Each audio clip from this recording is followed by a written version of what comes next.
On this episode of the Absolutely Geek podcast, we have Happy 117. Happy, what's going on, man? Welcome. I'm good. How's it going? I'm excellent. This is actually our first time talking face to face, so it's actually kind of cool. Yeah, like we've gotten messaging back and forth, tried to get this podcast going, but yeah, now we finally got it going. So pretty excited to be here. Yeah, man. It was so funny. I had moved to Australia at the end of 2016, Okay. and I ended up moving to the Robina area in Gold Coast. So when I was going through TikTok, and I was like, I saw your videos on TikTok. I said, this is dope. And I'm looking, I was like, I know the stairs. Like I know the stairs behind where you're sitting. Oh, So yeah. I know those stairs. I was like, he's probably in Australia somewhere. That's why I started asking you questions. I was like, yo, so are you like in Robina? Like, so Yeah. it was just so interesting because the townhouse that I was in, which is by the apartments that I'm in now, has a similar layout, and the stairs were like that as well. So I was like, That's how you figured it out. It makes yeah. sense. Makes sense now. I was like, how did this guy figure out I'm in somewhere near Rabina? And then I thought, and then I actually saw, because then after you messaged, like, do you live in Rabina, Gold Coast? Then I went onto your Insta, and one of your lives was in my gym. And so I was like, what the heck? This dude like lives like way close. Yeah, super close. I was like, oh, that's so interesting. Yeah. It was a small world. I was like, oh wow. And this guy speaks about anime or geek stuff. So I was like, yeah, that's crazy. Yeah, I mean, I'm pretty sure you're more inundated into the entire Japanese culture than I am. I did catch something on your TikToks, and that you used to teach in Japan. Yeah. So I served a mission in Japan for 2 years. Okay. So I had to learn Japanese. And then eventually I studied Japanese at university. And then I also teach Japanese here in Australia. So Oh, yeah, wow. I teach Japanese and I also teach some legal studies. But other than that, I lived in Japan, yeah, for like 2 years. And that was kind of where I started learning the language as well as about anime. Prior to that, I didn't really have much interest in anime that much. I was like very much just a casual thing. Right. But then after living there and making some friends, I still like talk to some of my Japanese friends, even like today about anime and stuff like that. That's when it kind of became like a more of a hobby. So yeah. How long ago was that? Um, from 2013 to 2015, I lived Oh, in nice. Japan and then I came back. So around the same time you moved to Rabina, I came back, yeah, That's so back to the interesting. Gold Coast, that is. Prior to that, I grew up in Sydney. Oh, So nice. until about 2008, we moved up to the Gold Coast. All Yeah. right. Was that a good move for you, or were you like apprehensive at first? Ooh. I was definitely apprehensive. Like at Yeah. first, I was happy with my friends, I was happy with the school I was at. Right. Um, and then, yeah, so just, yeah. So you're a But city kid then, though. Like you grew up in the city, so mm, going from the city well, to this would be a drastic difference. yeah, it was very different. Like the beach is 3 hours away, like down where I lived in like Castle Hill, Kellyville. Okay. Whereas here, like, as you know, from Rabina, it's only like 20 minutes away. So, Right. yeah, it was very different. Like, the culture is completely different. Right. It's so interesting. I actually just bought a car from Castle Hill. I'm Oh, literally, really? yeah, What the heck? yeah. I That's literally so like just random. today, like That's so literally random. today. Oh, Uh, congratulations on I that. appreciate it. Thank you, man. So I was like, oh, Castle Hill. I've heard of that before. Uh, that's so interesting. So There's so many coincidences in our it's conversations. actually really crazy because like It when I is. was so my best friend, his he's actually a quarter Japanese, and his roommate is from Wow. Japan. And Yeah. so when I started hanging out with Maho, he was Mm. just he was kind of giving me the insight on like how manga Mm. is like is Mm. Mm. is like Mm. a major part of Japanese culture. Like it's you know And I didn't really understand because, like, from the outside, from the Western, from the States, we know about anime in, like, I think early 2000s, late 90s. Dragon Ball Z was like the thing, and then you had like Toonami really take off with Naruto and all these other series, but manga really wasn't the primary source of consuming that content. But Japan, it seems like it was almost like the reverse, where manga is such a really big part. Like, did you get into manga before anime, or was anime introduced to you first and then the manga part? Yeah. So I got into anime first. As you mentioned, you literally hit it right on the head. Dragon Ball. That was just on TV, and I was watching that on TV. And my brothers used to record it on what do you call it? Videotapes. Oh yeah. Oh yes. yeah. Yep. On those little cassettes. That's literally my childhood grew up with watching Dragon Ball. That show is so goated. Yeah. Oh yeah. And then Yu-Gi-Oh, Pokemon. But like I didn't really call them anime then. Like I didn't know they were anime. I was just like, that's my TV shows, Like, and even all the way up till like moving to Japan, like I think it was maybe about 2 months before. I don't know if you know much about like Mormon missionaries or LDS, but you don't really find out till you get told where you're going. So I found out like, I don't know, 2 months prior to going to Japan that I was going to be ending up in Japan, so to speak, type thing. Wow. So it wasn't until I started looking into Japan and the culture and language and all that kind of stuff, I was like, oh, so this is anime. Like I literally knew like 2 words. It was like konnichiwa and banana. Was like it prior to going. What is banana mean? What is that? A banana. Like exactly how it sounds. Okay. That's all I knew. Like I'm not kidding. Like that's literally the level of Japanese I had, and the interest I had in Japanese was like non-existent.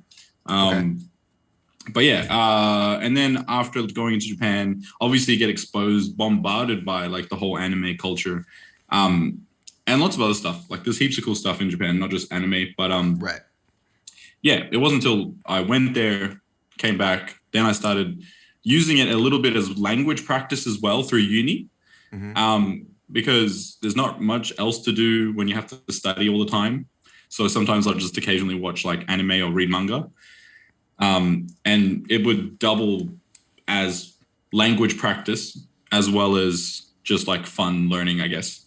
Right. And manga is way more fun to read than like a regular novel, because you get the pictures and it's like way exciting. So yeah, it was a good way to learn the language as well as like kind of have fun at the same time. So yeah, that was the thing for me. Like, obviously, comics growing up in the West, like comics was like a big deal, but even that was very, growing up, it was like you had the nerds and the geeks that were either into technology or academics or comic book stuff, right? Like video game comic books. Then you have the jocks and the athletes and stuff, right? The music, the drama nerds. Like you had different spots, but comics it was one of those things where if you read comics or you watched anime and you weren't in those social groups, you kind of kept it to yourself. It was like...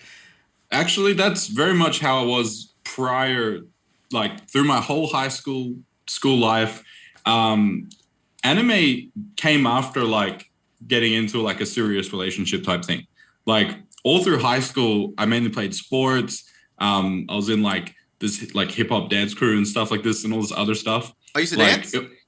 Yeah, but obviously not now. I'm like, wait. This is gonna be interesting. This is gonna be great. This is gonna be such a great conversation. Continue. But what obviously it wasn't that good of a dancer. But I mean, what do you call it? I preferred hanging out with all the sports kids. Obviously, I don't know if you've noticed in the Gold Coast, there's a lot of Polynesians. That's where my family come from. So everyone plays, like we play rugby all the time. So rugby was a really big thing. Basketball was the other one.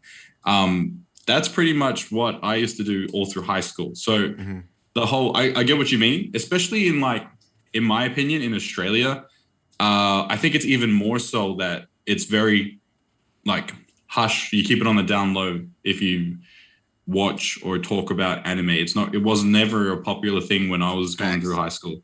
And yeah, you literally would have no friends if you if you watched anime and told people. Really though. People say that I'm joking, but no, I'm dead serious. Like, I never used anime as a method to make friends or to hang out or whatever, but nowadays it's like massive. So yeah, I definitely talk about it a lot more and it's more accepted now. But when I was in high school, yeah, no way. Like, people would get bashed for that kind of stuff. And I didn't wear glasses. I refused to wear glasses all through high school and stuff. But now I don't really care. Yeah. Okay. I look completely different. Like, I don't know if you know this haircut, but it's called like a mullet. Do you know what that is? Yeah. Oh, yes. But like in high school, I had my hair like past my shoulders type thing. Like, yeah, it looked completely different. I wasn't, like when I was, so when did you graduate, by the way? What year? You know, I don't actually remember because I skipped straight to university.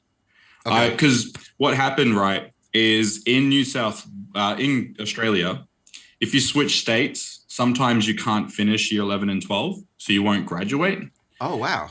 So because I moved right, like at the important time of like near graduation, because my family wanted to move for family reasons.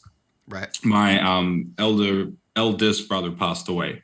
Oh, no. So I'm sorry. My parents kind of wanted wanted like a new start type thing. So it was a really bad time for me. That's why I mentioned before, like I was happy with my friends, happy with the school. I was doing well with my grades. I wanted to stay. And so, yeah, as a consequence of moving to Queensland, they basically said you wouldn't be able to graduate just because you didn't sit the certain, like you won't be qualified for an OP basically. Got it. So I just did a bridging course to get me into university and then, went that way. So I never actually graduated. So I don't actually remember when I should have graduated. It would have been around 2010, I think. Yeah, it would be around then. So you're like, what, like 28? Yeah. Okay. Yeah, so we were close. We were kind of passing ships, I would say. Like I was going out of high school when you were kind of coming into high school. So yeah, that because I think people now they have these ideas of like we didn't have communities like they are now, like in anime. Like there wasn't these big communities online. If you did, it was probably forums or like GeoCities or like certain places you can go to like talk about certain things or try to find stuff online. But now it's all over the place. You have YouTube channels and all that. Yeah. So culturally now it's such almost like a I think kids now or teenagers now or adults that just had this all the time, they feel like anime's just been a part of their life. Like, oh yeah, anime. And it's like, guys, like I don't think you guys get how it was not a cool thing at all. No. Like and it was crazy because when I got out of high school and I started hearing like rappers reference Dragon Ball and stuff, I'm like, hold on, time out. I'm like, time out, hold on, what? And then I had friends that I would see like say certain things that I'm like, you wouldn't know that or know the reference. And then I find out that people had been watching this entire time. Like, y'all didn't say nothing. Nobody said anything, but everybody was watching it. Yeah, exactly. It's so weird. Yeah, it is really weird. And it was literally just because it wasn't like a trending thing. Like it was just not cool. Like try to think of something that's not trending right now that people think is not cool, but nothing's coming to mind. But like it just happens. Like at that time, like I genuinely remember like if you just looked a certain way or you spoke a certain way and anime was one of them, you would get bashed. Like that was just, especially in some of the schools I've seen. But yeah. Yeah. So I gotta ask you this. So like you said you used to dance. I love this because I used to be a dancer as well. I actually retired a few years ago. But so I was really bad. Just putting it out there, I'm really bad. Compared to like American standard, I would say I'm like whatever the bottom level of whatever dancing is. But for school, it was like a hip hop crew or something like that, like a dance crew. Yeah. So at school, they had this thing called Bring It On. It was like this competition that all the schools in Queensland would like bring a team, and they would all their teams would compete at this competition, and it was basically just like you had to create hip hop routines, and it was really fun. So I joined that for school because it was just something fun to do at school, and you get to skip class. So yeah, I was with them because then it also made me a lot of friends. Go into like the Hip Hop Avenue, I think is what it was called at Varsity College. Okay. And then they also had this Polynesian jam run by one of the teachers there who used to do like, so the Polynesian jam was like singing, and then Hip Hop Avenue was like the dancing. And interesting enough, like a lot of the sporty kids were all in the hip hop thing. There was like over 50, 60 kids involved in that. Oh, so it wasn't like just a small crew. It was like, you know how they have like, it's I wouldn't say like cheerleading because it's more hip hop. Like, but they do some of the tricks and stuff. Yeah. But you know how like you get like the formations and you pick people up and whatnot. Gotcha. Like that's the kind of, So it's a little bit more than hip hop, I think. So they do hip hop dance and they tie in like stunts and stuff like that into it. Yeah, like the flips and I don't know, like the human pyramids and stuff like that. Yeah. Right. That was something that I noticed. Like when I first started dancing, I started dancing late. So I started dancing when I was like 18 or 19 years old. It's like maybe 2007. So when I started doing that and I started getting into like the crew scene and stuff like that in Vegas. Wow, that would have been amazing. And I mean, it was a crazy time because at that time, SD and NorCal had like a massive hip hop crew scene up there. So you know, SD had like Formality, Choreo Cookies, all these crews that just really started popping up. Super Galactic Beat Manipulators, and you had, you know, so all these teams started to really flourish like post 2007, or not even, like really started to get traction because of YouTube. Like Sean Evaristo and Gen 2 and like all this stuff really start to pop up in NorCal. And so when you're talking about like these big crews, those crews are like massive. There were like, you know, 20, 30 people on these crews. But we started seeing other videos online of hip hop crews in other countries, and they were doing the stuff that you're talking about, like more of like they would add in like stunts and things. Versus just like the dance aspect of it. So it was definitely interesting to see like just the cultural differences of how like skills were applied on stage, like just what was utilized more. And like when Hip Hop International started coming around, it was in Vegas. So you had all these teams from around the world come and compete. And a lot of the teams there from other countries were doing what you're saying. They would add a lot of like the throws and tosses, or like a lot of the stunts. And like I know the Philippines, they won a couple of times where a lot of crazy tricks and throwing people in the air and stuff. So, and you see that even in was it America's Best Dance Crew? Because I think that's where a lot of like, I don't know, a lot of the cool stunts and stuff that we tried to emulate came from like the Jabberwockies or whatever. And then there was like Super Crew. They were like more of a stunt style as opposed to actual like choreography. So yeah, so funny. I see what you mean by that. So I came here in 2012 because I danced in the Jabberwocky show. So I was dancing. Oh, did you? Wow. In Jupiter's. Yeah, so I was dancing the Jupiter show here. We went from Vegas to here. So it's funny you're saying that because Super Crew. I think I might have even been there. So like I went to watch that show at the Jupiter's Casino, and on the back of the ticket you got like a free $20 to go gamble, and then I won $200. But like, there you go. Well, if you went to go see that show, you saw me. I was dancing. But I don't know if it was 2012 though. I think did they do it again like later? No, we did it. It was all in 2012. Yeah. It must have been just before I went to Japan then. That sounds about right. Yeah, I think so. Yeah, because we went from our run was we got here on Cinco de Mayo. It was like May 5th, and because like they had the main cast, the actual OG Jabbas come out to set the show up, and then we came out here to actually the show run. So we did we did May 5th through November 2nd. It was like there was a bit of a story going on. I'm trying to remember the theme, but like. What was the theme? Do you remember the theme of the show? Like how it went about? Because if it's that one, then I probably was there. Yeah. Yeah, it was a janitor. So the janitor he was a janitor, and he had like got electrocuted and stuff, and then he had like this dream of like wanting to be a Jabberwocky, and then he ended up getting a book. He sat down, he opened up this book, and he was reading like this Jabberwocky story, and then it goes into this whole elaborate, like this big speaker thing comes out, and it's like this. Okay, yeah. That was it. I remember now. Yeah, that was it. But then I remember some writing that came up like as well that they had on the projector. Yeah, there was a very elaborate story of this janitor, essentially almost like, I want to say almost like chasing his dreams of becoming this, but it was a pretty interesting story. But yeah, that's pretty dope, bro. But yeah, that's so cool that you performed there. Those are all the homies, bro. Like, yeah, wow, I mean, they're all from Vegas, right? Yeah, so I was born and raised there. Oh, so you came, yeah, right. Okay, that makes so much sense now. Okay, yeah, wow, that's so cool. What's Vegas like? What made you move from Vegas? Because Vegas is like one of the coolest places on earth, from what I understand. I haven't been yet, but I want to eventually. So Vegas is very different now than it was when I was a kid. Vegas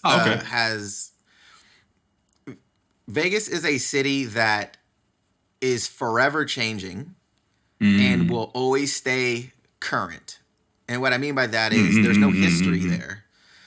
I see what you mean. Yeah. So they're like, oh, this is getting old. Let's blow it up and make something new. So it never stays the same. It's always evolving. Nothing really ever closes. It's kind of everything's 24 hours.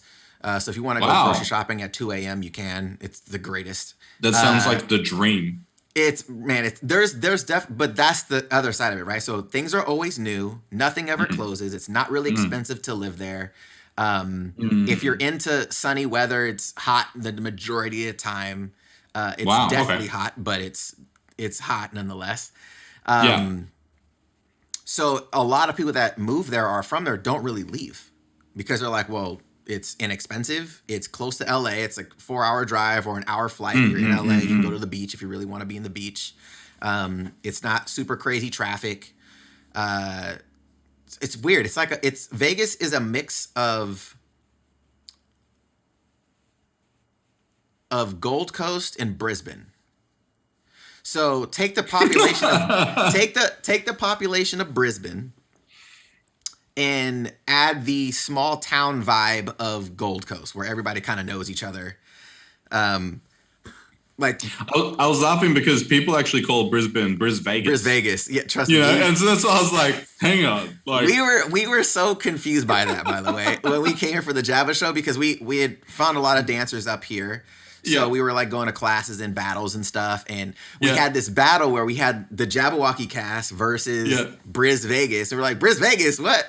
So we're like, what's Bris Vegas? Vegas? So we got up to Brisbane for the first time. We were like, this is nothing like Vegas though. Like this is it's not nothing like Vegas. If like I have friends who would describe Brisbane as like a disappointment, like.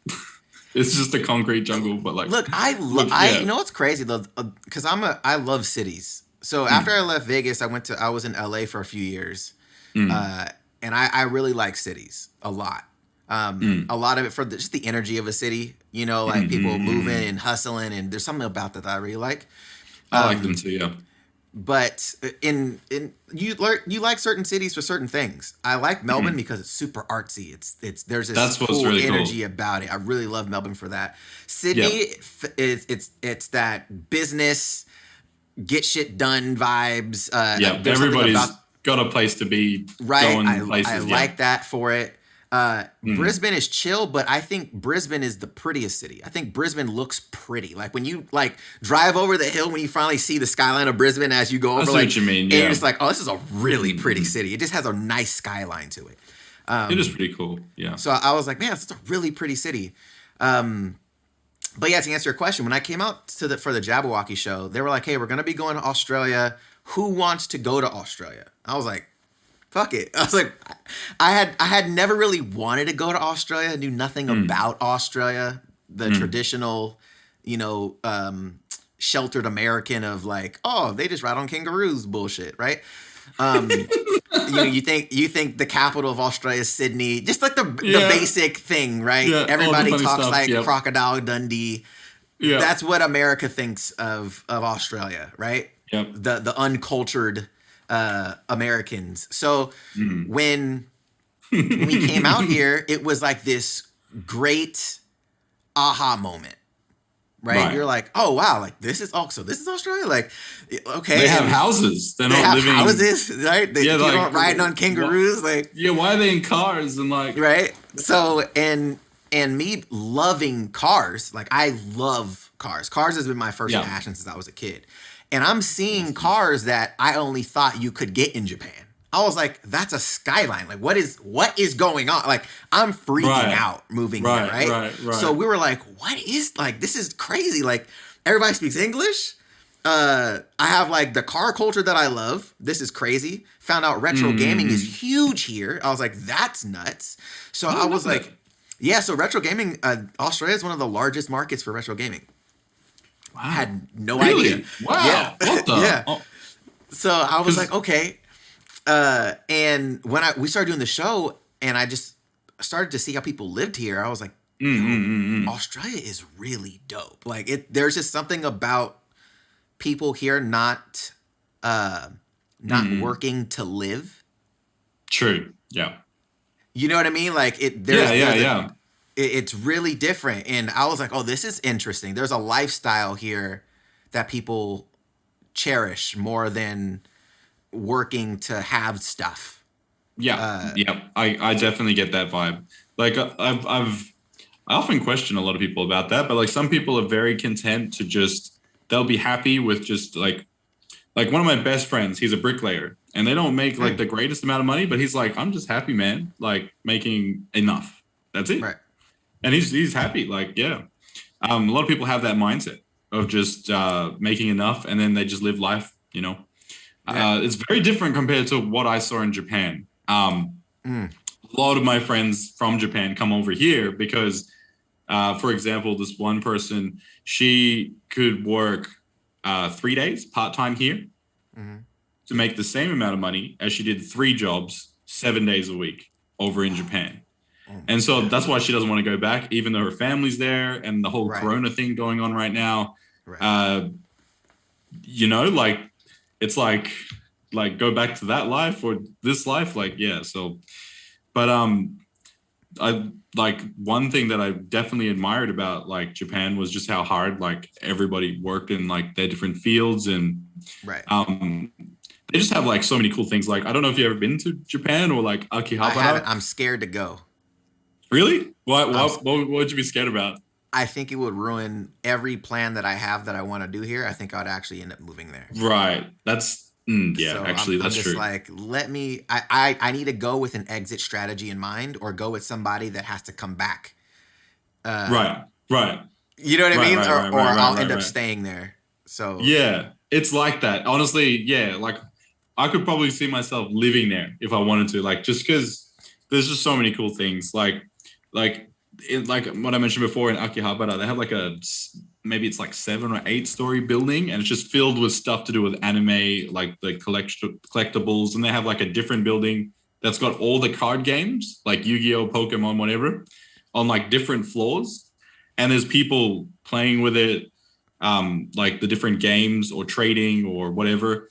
And it's just like, I guess it's kind of like what you explained, how they had the whole 24-hour thing going on, but it's like anime stuff as well. Like they just got like way more people. And as a consequence, they got more like interest and hobbies compared to here. Here you've got like, a lot of people say a lot limited in terms of like interest and hobbies of what you can do here. But one thing I really liked about Japan was like all the different anime stuff. The food as well. It's really cool.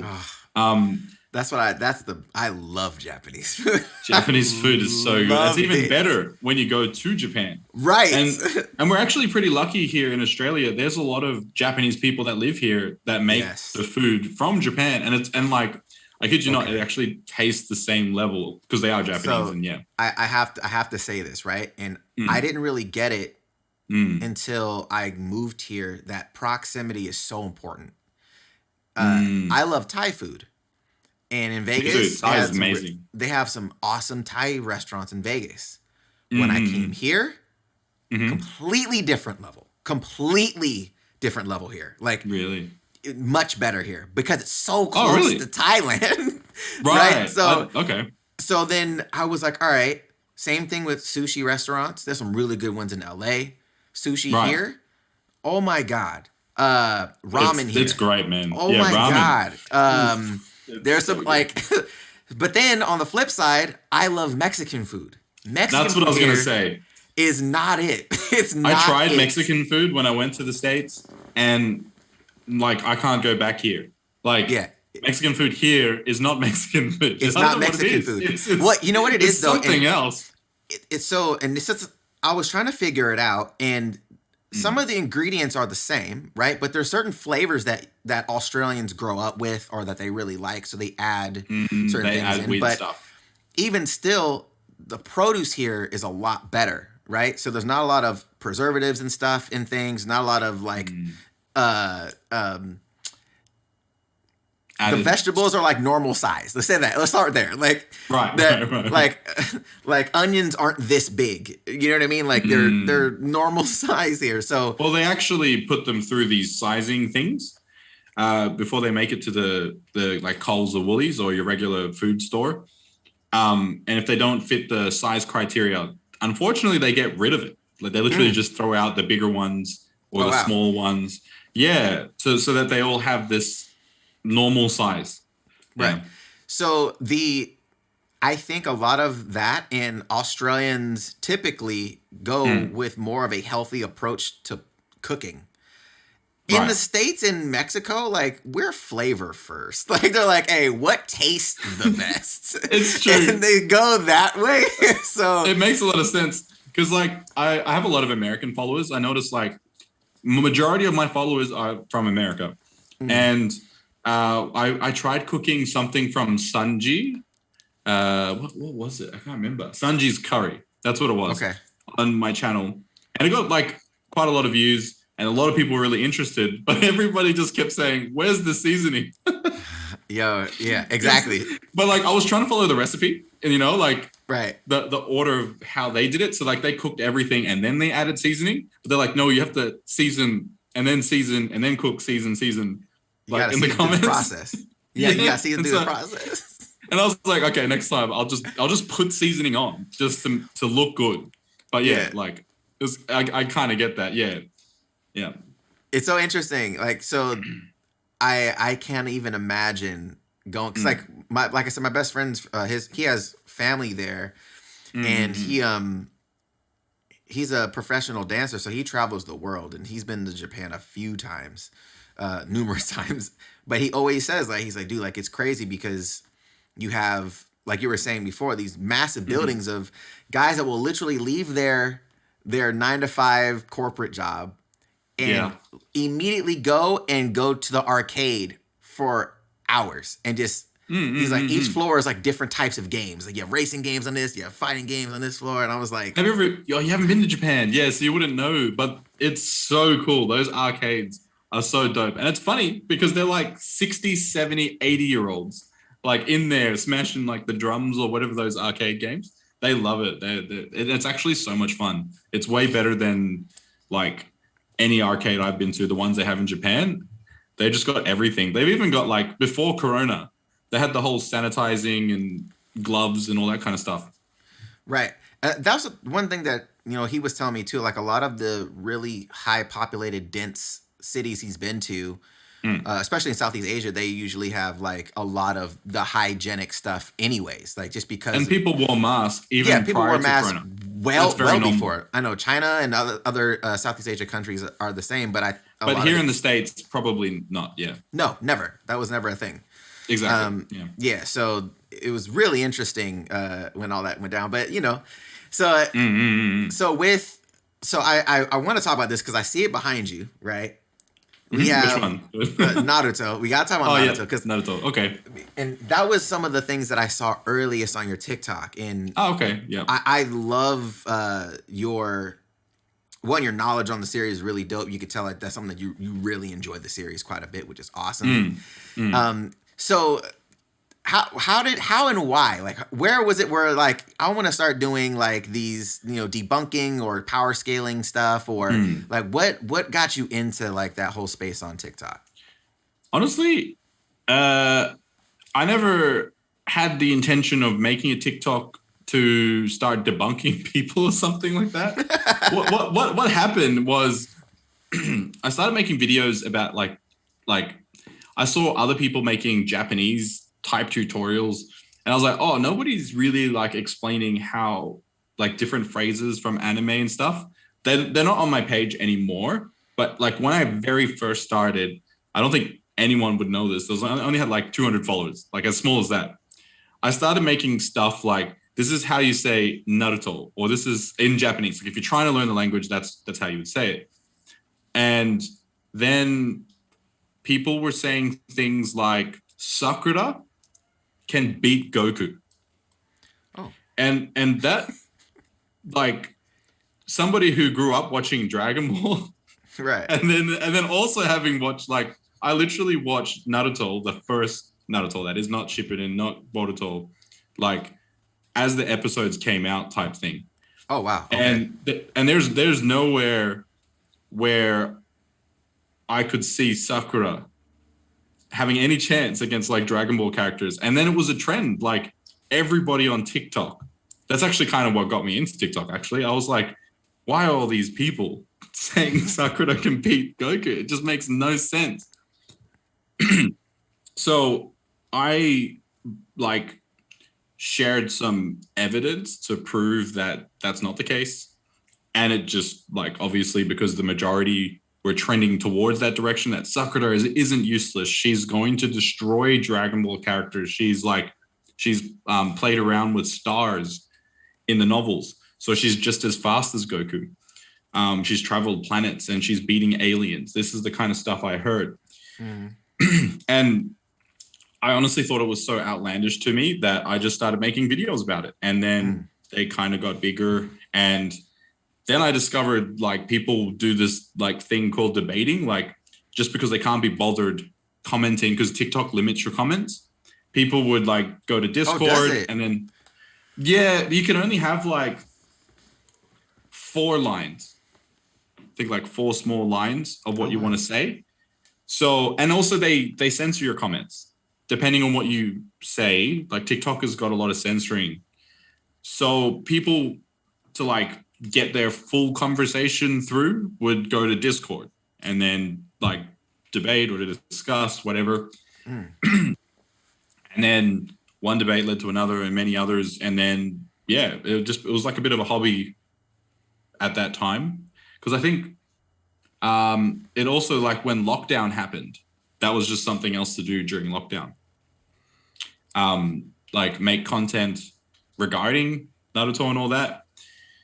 And then eventually it got to the whole universal Naruto, like Naruto can destroy universes because Kaguya created them. Sakura can also destroy universes because she could hurt Kaguya. So that's why she's on equal level. And this is the kind of stuff that I disagreed with. Right. And so I debated like a lot of people about the universal Naruto thing. And for some reason, it was just a very popular topic at that time. Like it was like all that was going through the For You page. Is Naruto universal or not? And people still argue about that even now, actually. But that's interesting. I didn't even know that. But through that whole arc, you could call it, I guess, like an anime. I met a lot of different YouTubers, King Bullet, Seth the Programmer, and they all had an interest in that topic. And many of them discussed with me what like I thought about it. Did they agree? Did they not? And I ended up debating King Bullet like 5 times about it. And yeah, throughout the whole thing, I guess we're kind of rivals in terms of how we see Naruto characters and how powerful they are. But at the same time, we actually agree on most things. But we like just for like fun and interest, we kind of like did these debates. And I think in like maybe one of my first ones, we had like 500 people come to the Discord and watch. So because it was kind of entertaining, like having all those people and stuff, that's why it became a thing. And the debate community was really big, and then it turned very toxic. Really? Not just for me, just from what I've heard as well from other people were just swearing at each other for 3 hours straight.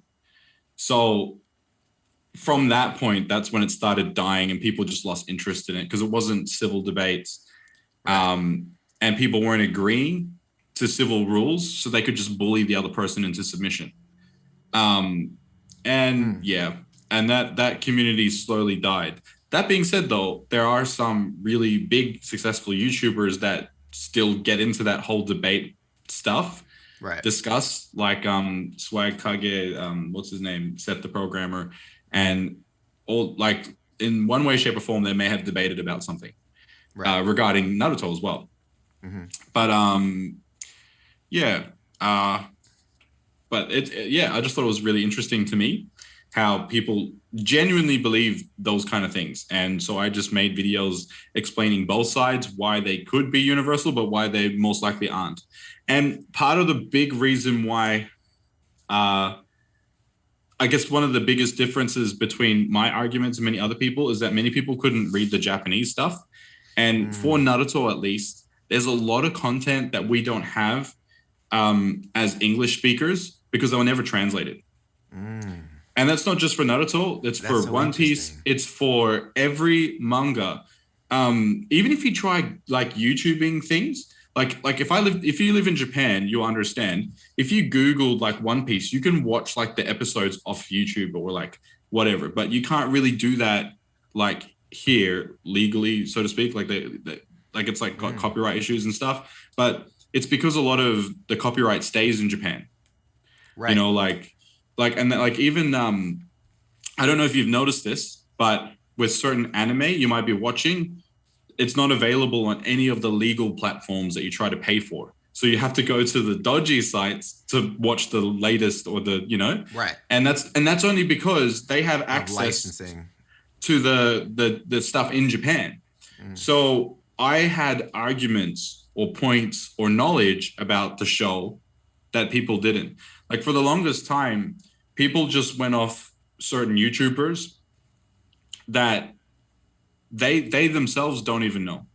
Like, because they've never read the novels that are in Japanese, but like, because I can, there is no English translations for some of these.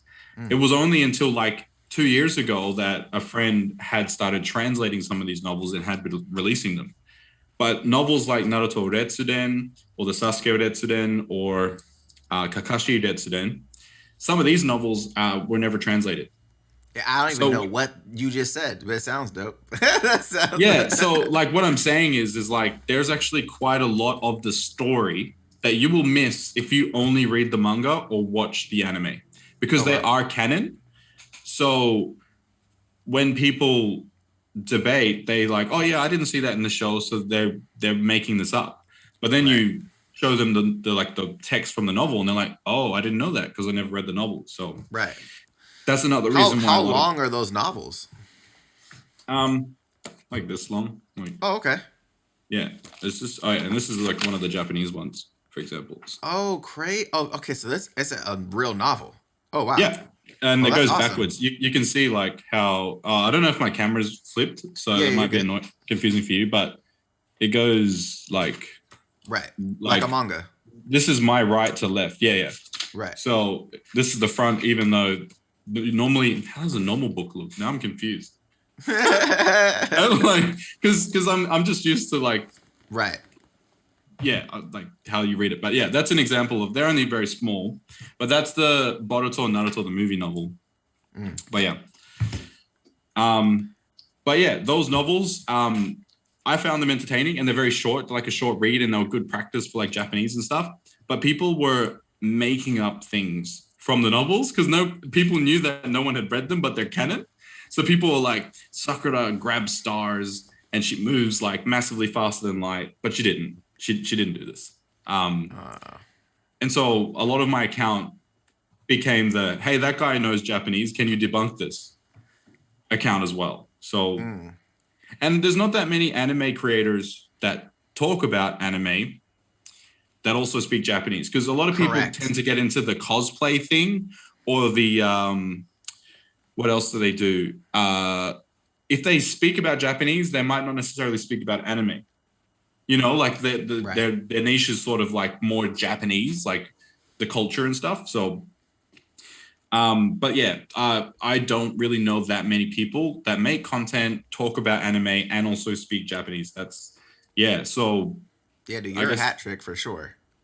Yeah, so that's kind of the reason why I naturally fell down that niche just for fun, and I enjoy answering people's questions and just hearing people out.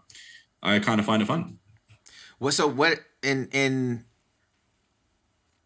all of your, I guess, debate shenanigans, what was probably like, what are the most, what are the funnest things to debate? Like, because I love debating stuff like this, because they're fictional. So like you're trying you're trying to be like, oh, what if this person did fight that? Like, how would that, that's always fun to do. But like for you, like in the things you've done, debates that you've had, what are the funnest ones to do?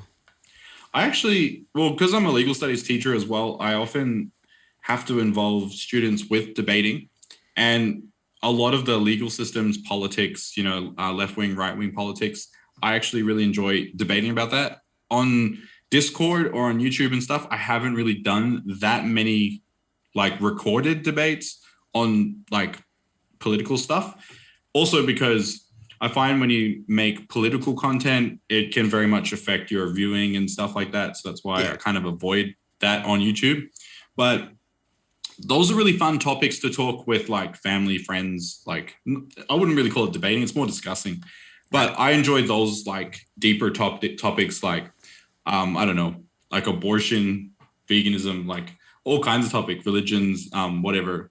But in terms of anime, like fiction, cartoon, I don't really do the comic debates that much, like the Marvel DC type debates. Probably more anime. What would be the ones that are the most fun?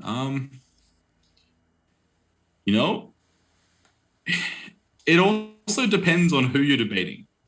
So like if you have someone that knows a lot about it, it's really fun. See, like I really enjoyed debating King Bullet because he knows a lot about Naruto, and he's definitely one of the mature people in the community.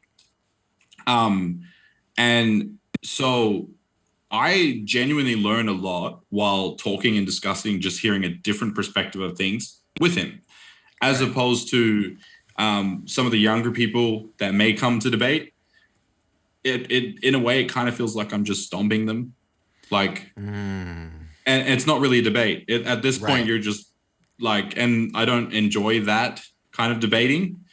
It's very boring to me. I think, in my opinion, the thing that makes a debate more interesting is who you're debating, which is why I'm way more interested to try find like someone who knows a lot about Naruto and discuss with them or debate with them than I am like some random who doesn't like Naruto, hasn't read it, but just wants to pick like Ichigo versus Naruto.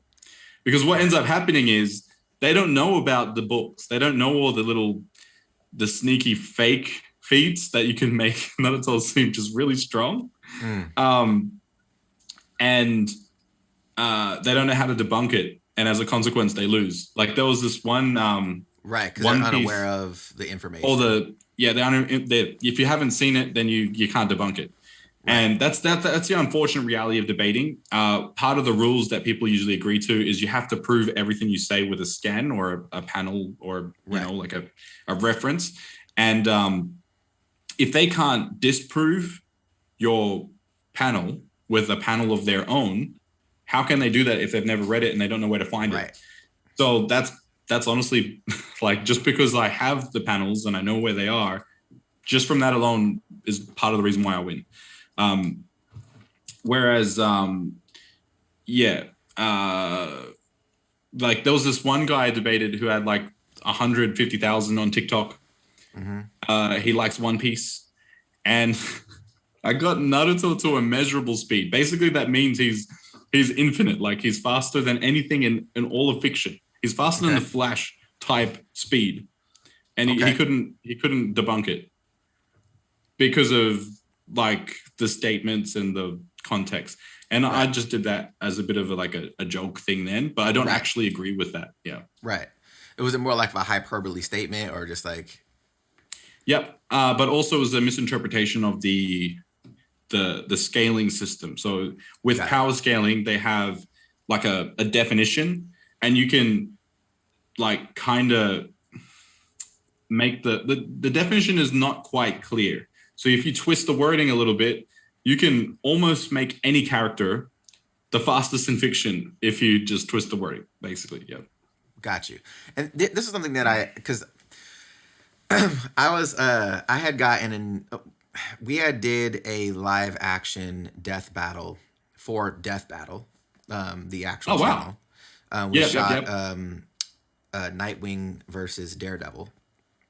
And so after we got done with that, me and we went out to eat, and Ben Singer, the guy from Death Battle, we were sitting down, we were talking, because this was 4 or 5 years ago now. And you know, he was asked, because he knows I'm a huge Dragon Ball fan and this and that. And we were talking about the whole Superman Goku situation. We were just, talking about this whole thing. And I was like, and he was talking about some of the scaling and stuff. And I was like, look, I think some of the stuff that you utilized was a little off in the original Death Battle, Superman versus Goku for sure. And he was like, well, scaling doesn't really make sense. I was like, look, it makes sense in certain series. I was like, I think in a series like Dragon Ball, where they've stated, it's almost implied, if somebody has a higher power level than you, that means they're also all their stats are higher than yours. It's kind of how it's almost implied, as opposed to in Naruto, where certain people are faster than others, but may not be physically stronger than that same person, right? And some people have more chakra, but it doesn't necessarily make them more fast.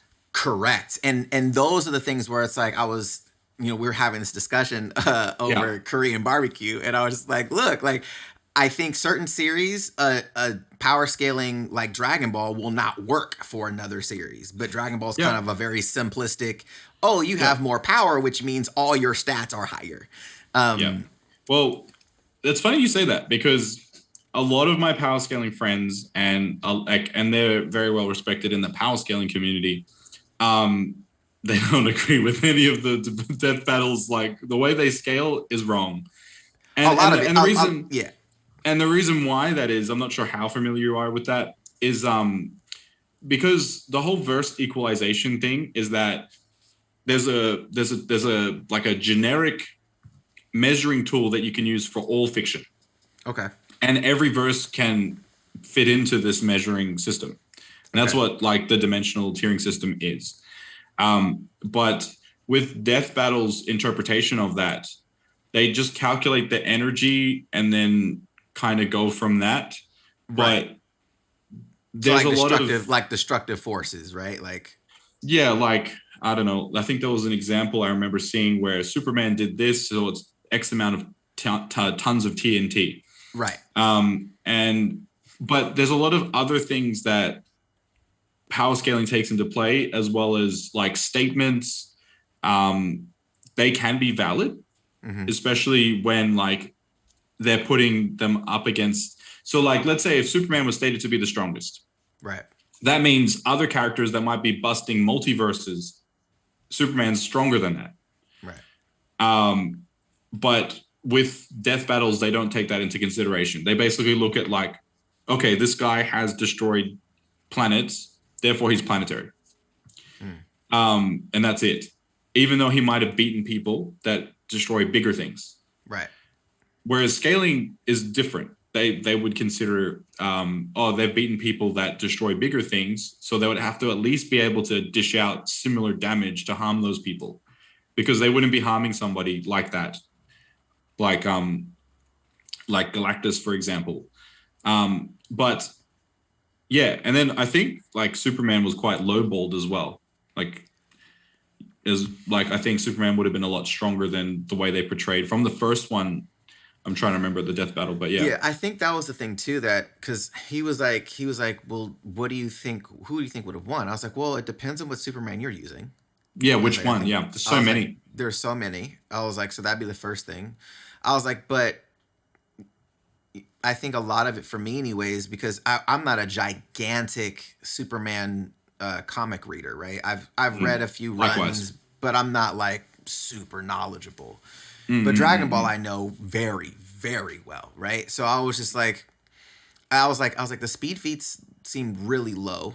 I was like, it seemed really low. I was like, I don't know that strength-wise that Goku at the time could have beat whatever Superman you put up. I was like, but what I do know is that you were picking and choosing from certain comic book runs of feats where it's like, well, that version of Superman was not this version of Superman. So right. What version? There's only one version of Goku unless you take like movie feats, which are and the games and there's a couple other things. Right, which is like a different iteration of Goku. So it's one of those things where it was, it came to that point of like, well, how do you properly scale then? It's like, well, and I think you being in that space, you were saying that there's like almost like a universal way of doing so. Like, explain what that is, because for people that may not even know what that is. With power scaling, there's literally so many rules. Like the only way you could really totally understand power scaling is unfortunately you just have to go through all the different things. So they have rules set out for scaling attack potency. So there's certain times that even though a character might attack another, that they won't necessarily be on the same level. Right. Like there's exceptions to that. Almost like an outlier event, or like outliers, like plot, like just for plot, that person had like a temporary power boost. Right. So that's not their base form, because usually when you scale a character, it's like their base, and then you can talk about like their abilities will amp them from their base and so forth. But like generally speaking, you have attack potency, which is different to what they can destroy. Destruction capacity is like, I can destroy a mountain, so that makes me mountain level. AP, attack potency, also includes what kinds of people you can harm. So a lot of people are like, Naruto isn't planetary because he's never destroyed a planet himself. Right. So that would be an example of planetary DC, or destructive capacity. But in scaling, AP is when you're able to harm people who have destroyed a planet or someone else has. So Naruto has saying like Goku, since he's never destroyed a planet, doesn't necessarily mean that he can't destroy a planet. No, because he's beaten people that have or has performed something even better than that. Right. And the reason why they do that is because obviously in real life physics does not apply in many situations to fiction, because it's fiction. It's fiction. Beyond, right. So when you can apply it, you do. But for example, part of the problem with fiction is that some verses will go through the entire story without destroying anything. Like it's just people versus people.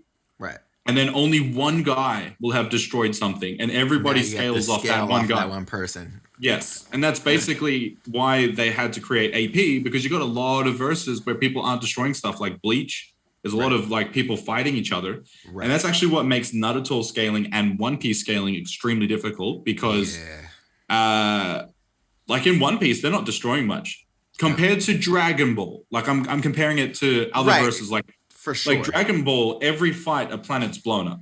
Like even from like Dragon Ball Z in the very beginning, like you see like King Vegeta blowing up like 3 planets, like straight from the get-go, you see planets blowing up.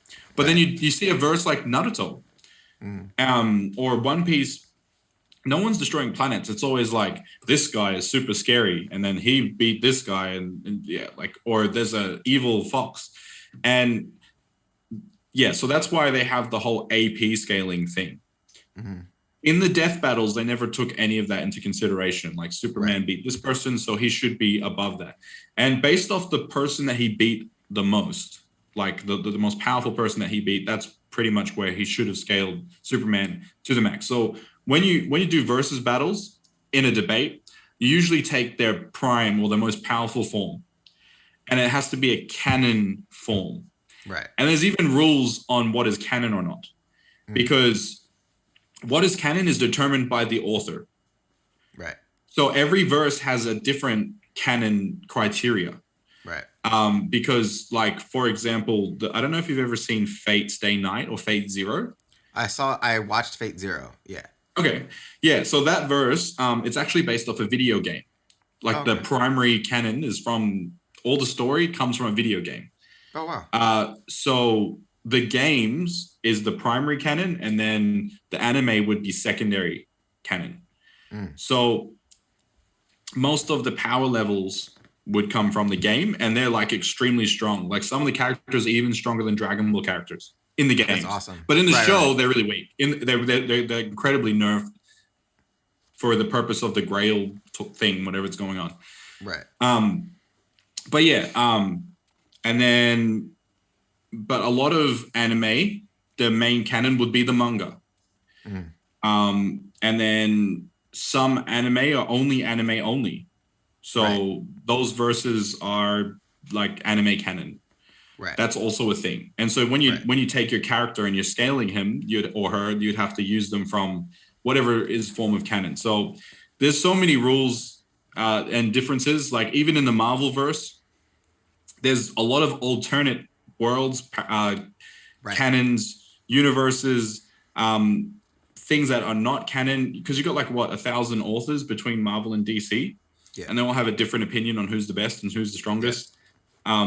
So yeah, you usually have to take the canon timeline to prove that they're like prime strength. Otherwise, you'd have to state that you're taking non-canon or like a different form of like Space Punisher Hulk or something like that. So, okay. So because you were talking about like destructive capability, right? Yeah, or capacity. Attack potency. Mm-hmm. So in that, right? Because I feel like there is the forever ongoing debate of Goku versus Saitama. and I don't think I've actually talked to you about this. I don't even think even on TikTok, but I don't really talk about that topic that much. I know personally what I feel. And I don't even think it's a debate. I don't think it's even close between Goku and Saitama. I think Goku it's one. Saitama, he hasn't been written enough to know what he's capable of doing, whatever that is. But even what he's shown so far, I'm like, I don't see how people think that that's even a fair fight. And I like Saitama as a character, but I don't think that he is that. So from your perspective, I agree. Knowing your skill set in this space and your knowledge, where would he scale in Dragon Ball? So if you were to put Saitama in the Dragon Ball verse, he has. So even this is debatable, right? Because the statements that they have in Saitama, not Saitama, One Punch Man, a lot of them are what you would call hyperboles or exaggerated statements. Like they're just not really proven with actual feats. Like it says that Boros was a starbuster, but the thing with Hoshi, the word for star in Japanese is Hoshi, and Hoshi can mean any object that looks like a star. And we know that when you look into the sky, not everything is the sun. Right. So he's not necessarily a sunbuster. It could be a moon or a planet or even an asteroid buster, because that's just what it means in Japanese, celestial object type thing. So when it's stated that he has a star roaring cannon, he can destroy stars, a lot of people just take that statement literally. Right. But we don't have the feats to support that. Right. And then you've got the arguments of One Punch Man will one punch Goku. But His then name is One Punch Man. yeah, and he's But a he didn't gag one character. punch. But he didn't one. But he didn't one punch Boros. like everyone. Boros, yeah, like there's multiple characters. I think there's like majority of the people he fought took more than one punch. So the feats aren't really supporting the arguments or the statements. So there's no real evidence, like solid evidence to support those claims. And then people also claim that like he's not trying, is not at full capacity. So if he was at full capacity, he could be, and then they insert whatever like infinite amount of power. Right. See, the problem with that is that's what they call a no limits fallacy. An example of this that's very popular in Naruto. It was stated in the manga of Naruto that nobody without the Mangekyo Sharingan can beat Itachi. Right. So it was a meme going around where everyone was like, Itachi solo is your favorite verse. He will destroy Goku. He destroys everyone. And it goes further that like the Amaterasu is instant. Like it reaches its target instantly. So there was all these Itachi tards. Like that was a thing, like a massive arc. And people hated Itachi because of the fandom. He's such a good character too. He's such a good character. Yeah. But people like I'm thinking of multiple mutuals that have nothing but just hate for the Itachi fans because of just on every one of their videos, they were saying Itachi solos, Itachi claps, and like I don't know what the new trending thing is now, but like there's been several trends like that. Oh yeah, Saitama solos. That's probably the new one of basically he kind of like filled the Itachi gap. Yeah, it's literally the same logic. Psyche K was another one. Very similar logic that the statements that people pull out for Psyche K. I'm not sure if you're familiar with Psyche, but he's in a similar category with Saitama against Goku. Got it. And basically both of them, people argue that they're gag characters. People argue that they can basically do anything because they're gag characters, but that's a no limits fallacy. Unless if you can prove like somewhat their strength, you can't just go off no evidence that that power exists. Because it's not fair. Because otherwise I can say Deku solos and you can't disprove me. Right. Well, you don't know his max. Yeah, like because he's the series is still going.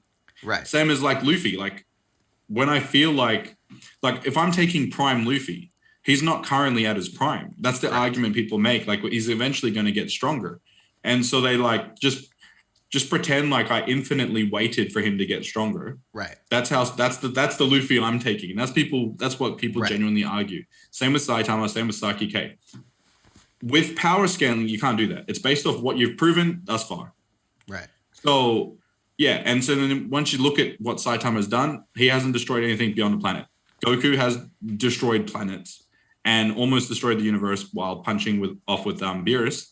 And then that wasn't even in its most powerful form. So you add all those multipliers on top of the fight with Beerus, and you end up with something like he can destroy like tons of universes. Realistically, if you added all of his different forms. Right. Whereas Saitama, nowhere near close on that level. Yeah. Right. The same with Psyche K, not even close. It said he could destroy the world with ease, but it would take 7 days. So that's already proving he has a limit to his power.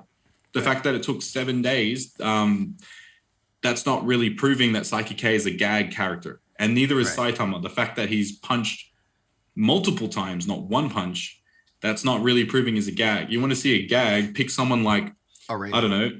Yeah, like just someone really broken, like Anu from the Elder Scroll. Like he's literally beyond all concepts. Concepts were created as a consequence of him. So death, everything.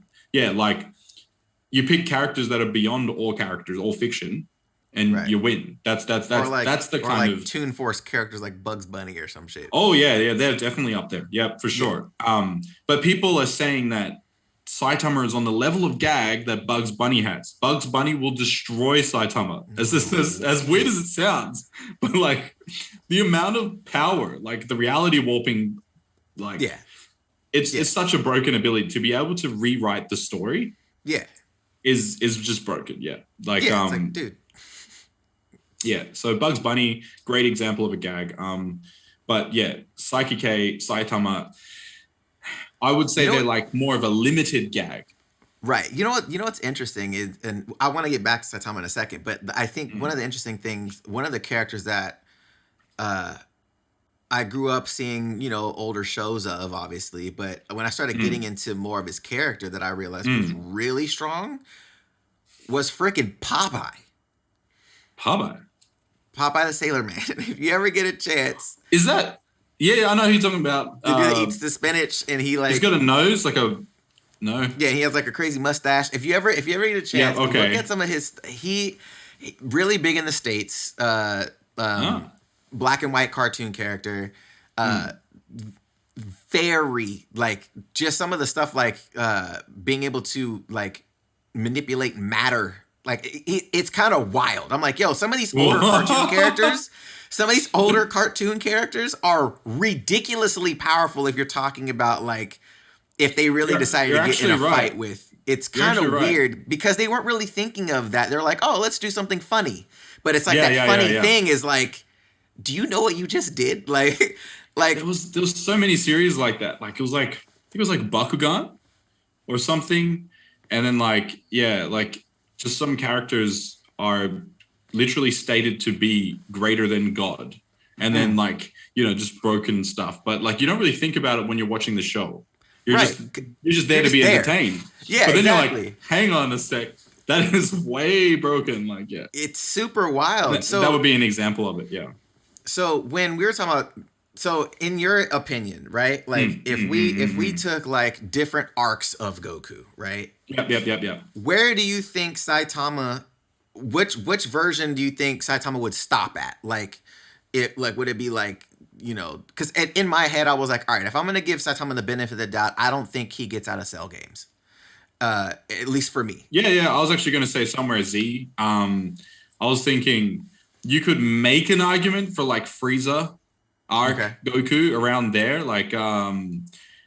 But I feel like the fact that Saitama isn't at his full strength would just give him that slight edge in that debate. If you took the Frieza arc, whereas against Cell, now the argument you can make for Goku is that Cell was going to destroy the solar system Right. when he exploded.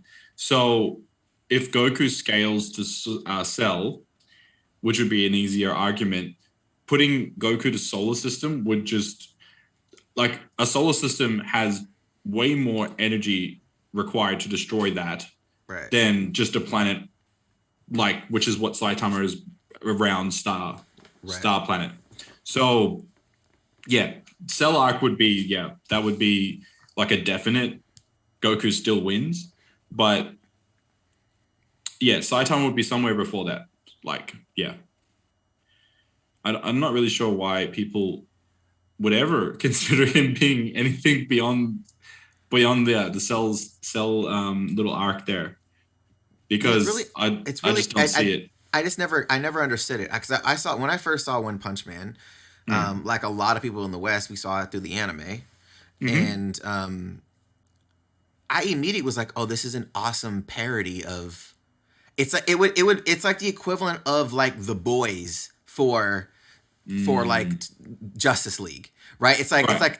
It's a parody of this. It's like, hey, we're kind of Mm. making fun of what traditional things would be, but instead of Mm-hmm. taking your character and going through this arc of becoming the strongest, you start off as the strongest in your verse. Is what it Yeah. seems Yeah. like. It's like, hey, I already have Yeah. the power and I'm bored because I want a challenge. Like Mm-hmm. is kind of what it felt like to me. So I loved that aspect of it, but I Mm-hmm. was never like, oh my god, this dude is a Mm-hmm. multiversal, and it didn't need to be that.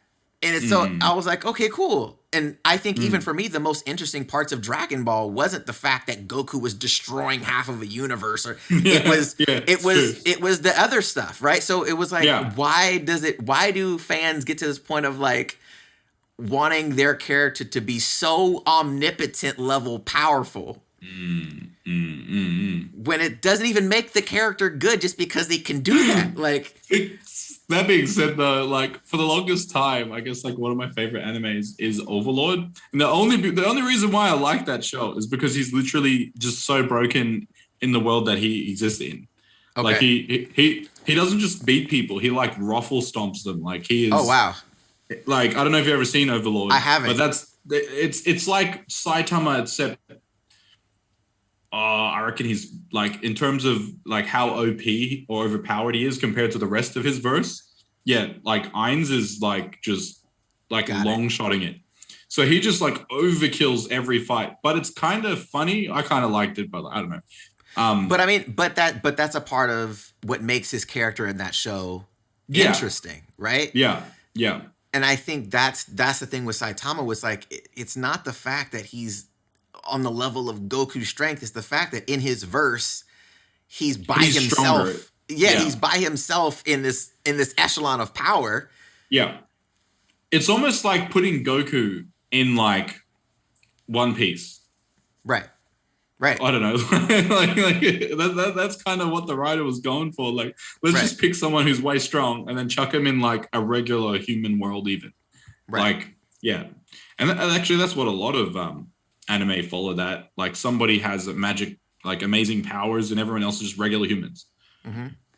Like there's a lot of those battle royales like that, or anime. But yeah, definitely I agree with that. Saitama is in his verse, like, yeah, definitely the strongest. That being said, though, they do have in the manga spoilers, I guess, but they have like references to like a One Punch Man looking god thing.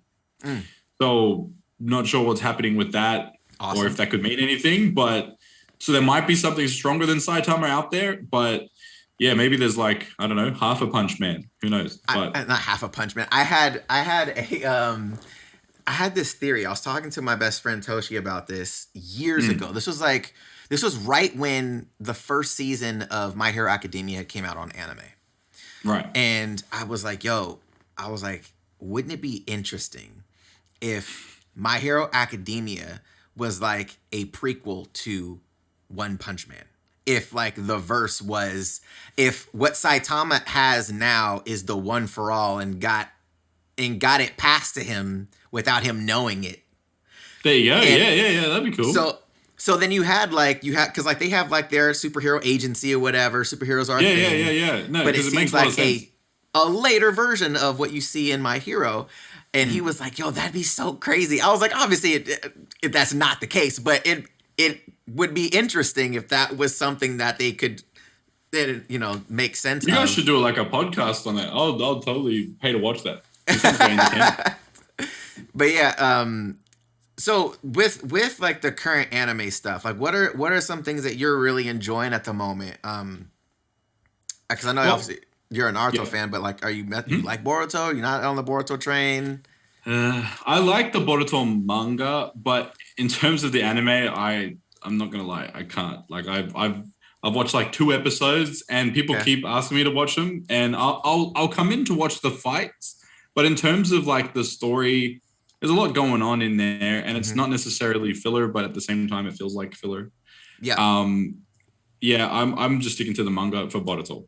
But Boruto's manga is awesome. Yeah, I much prefer it. The pacing's better. And there's way like just so much stuff has happened. Within the chapters that they've had. I feel like more has happened than, because like one thing I noticed with Naruto, they very much dragged out. But it wasn't just Naruto. One Piece, Bleach, Naruto, Dragon Ball have quite the reputation for flashbacks, dragging out, powering up, or sad scenes, just to keep the story going on for ages. But I noticed that in the new gen type stuff, Black Clover doesn't do this. Neither did My Hero Academia. They have a lot more rapid pacing. Like things happen and then they end, and things happen and they end. Much more rapid. Arcs are a lot shorter now. At least that's like my opinion, I think. But yeah, so that's why I prefer the Boruto manga over the anime. At least, also because I don't have too much time to try watch everything, keep up with everything. There's just so many shows coming out right now, and like I want to watch Marvel stuff. I want to, like, the Loki stuff has been really cool, and get into all these different shows, but I can't if I commit to all of them. Yeah. That makes sense. So that's why I kind of like recently, at least on TikTok, been making like Naruto fact type like content just to, I don't know. It's a lot easier for me to go down like one specific niche than to multitask. And when you multitask, I noticed that the algorithm, at least on TikTok, doesn't push your content. Yeah, it does not. Because it figures out like this guy makes a lot of Naruto stuff. We'll just keep sending it to all the Naruto fans, and then it will pump it out to all the Naruto fans. Whereas if you start like, I don't know, because I noticed you've been doing some singing duets as well. They're really good. Like you got a good voice, man. Oh, but I appreciate it. I did some singing ones as well, and they did all right, but they weren't getting anywhere near as much like comments or views as if I had have made like what I should have maybe done is made like a singing account and then gone like, you know what I mean? Because like the algorithm pushes it to whatever you post regularly. And then even as a consumer, like I noticed when I scroll through TikTok, because I follow a lot of anime people, it shows me anime stuff, right? Right. So yeah, like that's just how the algorithm works. So part of what I create on TikTok at least is to do with like that algorithm, I guess. But in terms of what I enjoy, it's not actually just Naruto. I actually prefer One Piece over Naruto in terms of story. And One Piece is so awesome. I like the world building. Yeah. The diversity of the people, the characters, the backstories. It's really cool how like a lot of the backstories are interconnected. Naruto did a pretty good job with that too. But the detail of the storytelling is so good in One Piece. It's very, very deep. Like probably one of the most like I don't even know how to explain it. Like so detailed that almost everything somehow has a connection. Yeah. Like there's and more than one connection, which is like the crazy thing. And then like things that you remember from like Skypiea will be connecting currently, or like just.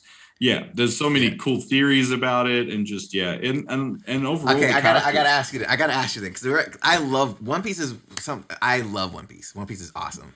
Yeah, and I was like, because I love the Wano arc. I think the Wano arc is so dope, especially just the backstory stuff that they tie in, and we get to see some of these characters that we really didn't have a lot of face time with, like Roger and Whitebeard and all this. And I haven't read. I don't read it. I do only watch it. But so theory. I haven't really. I don't watch any theories on One Piece because I'm not caught up, so I don't do that.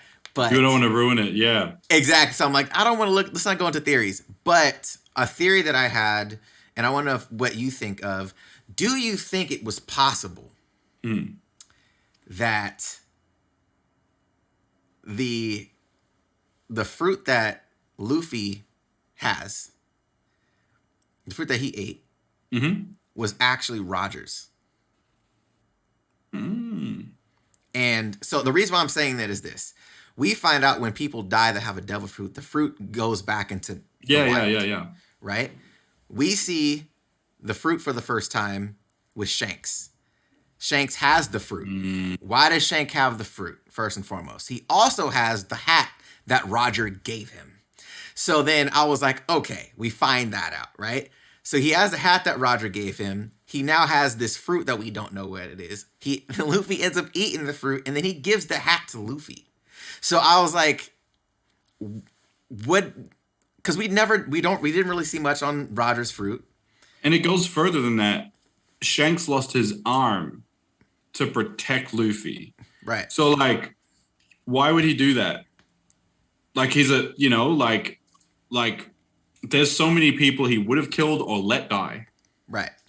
And like he lost his arm, which basically put him like, if we look at the Mihawk conversations that he had with Mihawk, right. Mihawk doesn't even see him as an equal anymore as a consequence of having his arm lost. So that was a big sacrifice. So maybe it kind of foresaw like a future Roger, as well as, like it would have to be an important fruit or, that's definitely That could be a cool theory. Yeah, I never really thought of that. I'm still trying to let it sink in at the moment. Yeah, I know, because I think that's the beautiful thing about One Piece, though, is they do a very good job of letting things breathe, of like not really answering questions, letting things sit there, and you're like, what does that mean? Because they've done such a good job of connecting things to past events. Yeah, People brilliantly. were in scenes that you didn't even know they were in, and then you go back like, oh, that person was in that scene, or they were in that panel in the manga, and they were introduced way later. And so they do such a good job at that. So it's like, and I don't feel like Oda does stuff by accident. I feel like everything No, he puts in there is like, no, there's a reason why things are definitely there. does. It's very well thought out. Yeah, and Oda compared to like I forgot the name of the guy who created Hunter x Hunter, but the guy who pulled out all the manga for Hunter x Hunter was very slow. Like apparently he was like super lazy and stuff. Mm. Uh, and so like he only pulled out like 10 chapters or something. I can't remember the exact numbers, but it was like very slow, like a year. But Right. then like with Oda and a lot of them big manga artists, they have big teams that help Right. them to draw it, or even like hundreds of artists and stuff to help them do the anime as well. Like they're pumping out those really like the manga as well as episodes really fast. Right. So like from what I've heard, that Oda literally it's the whole life thing. Yeah. And understanding their work culture over there, like the amount of time and effort like that he would put into it is just like insane. Yeah. And that's why it's Yeah. such a good series. Yeah. So okay, did you get a chance to watch Jujutsu Kaisen? Yes, I love Jujutsu Kaisen. I really liked it. I haven't I'm not up to the very latest of the manga, but I have read like the majority chunk of Oh the wow. manga. Yeah. Okay. So Yeah. So I am probably going to have spoilers if I was to talk about the manga, because I okay. have seen past the current anime. That if that makes So I've read past. Yeah. okay, so let's talk about anime first. Yeah. Because I don't want to ruin So anything. So that's why yeah, I'm yeah, mentioning yeah. that. Yeah. So in the anime, like how was it for you? Like viewing it, and like what were things you liked, didn't like? I was hooked, honestly. Like first, what do we call it? The first time I went to go watch Jujutsu Kaisen, I actually liked the songs. I Oh liked yeah, all the intros. They're the so intro good. song Like is my favorite. there was like two. Well, one of them was an outro, I think. Like there's the Lost in Paradise one, and then there's the other one. Um, I forgot how it goes, but like there's two songs that I really like from Jujutsu Kaisen, and the whole chill vibe Yeah. that the song connected with Gojo Sensei. He has like a very, I know he sounds like it sounds like they stole the idea from Kakashi Sensei, but I Yeah. like Kakashi Sensei. So anyone like Me too. Kakashi Sensei, Facts. I will like. I So agree. I automatically, just from the intro and like this guy is just chilling, like vibing. I was hooked. Like like I love Kakashi. I love Gojo Sensei. I'm not even going to say that they're inspired or whatever, just because I think they are completely unique characters. And Gojo is actually very different to Kakashi, in my opinion. I Yeah. think he's a better teacher Yeah. than Kakashi. Kakashi, there's a lot of debates as to whether he was a good teacher or not. That's actually one topic I have debated.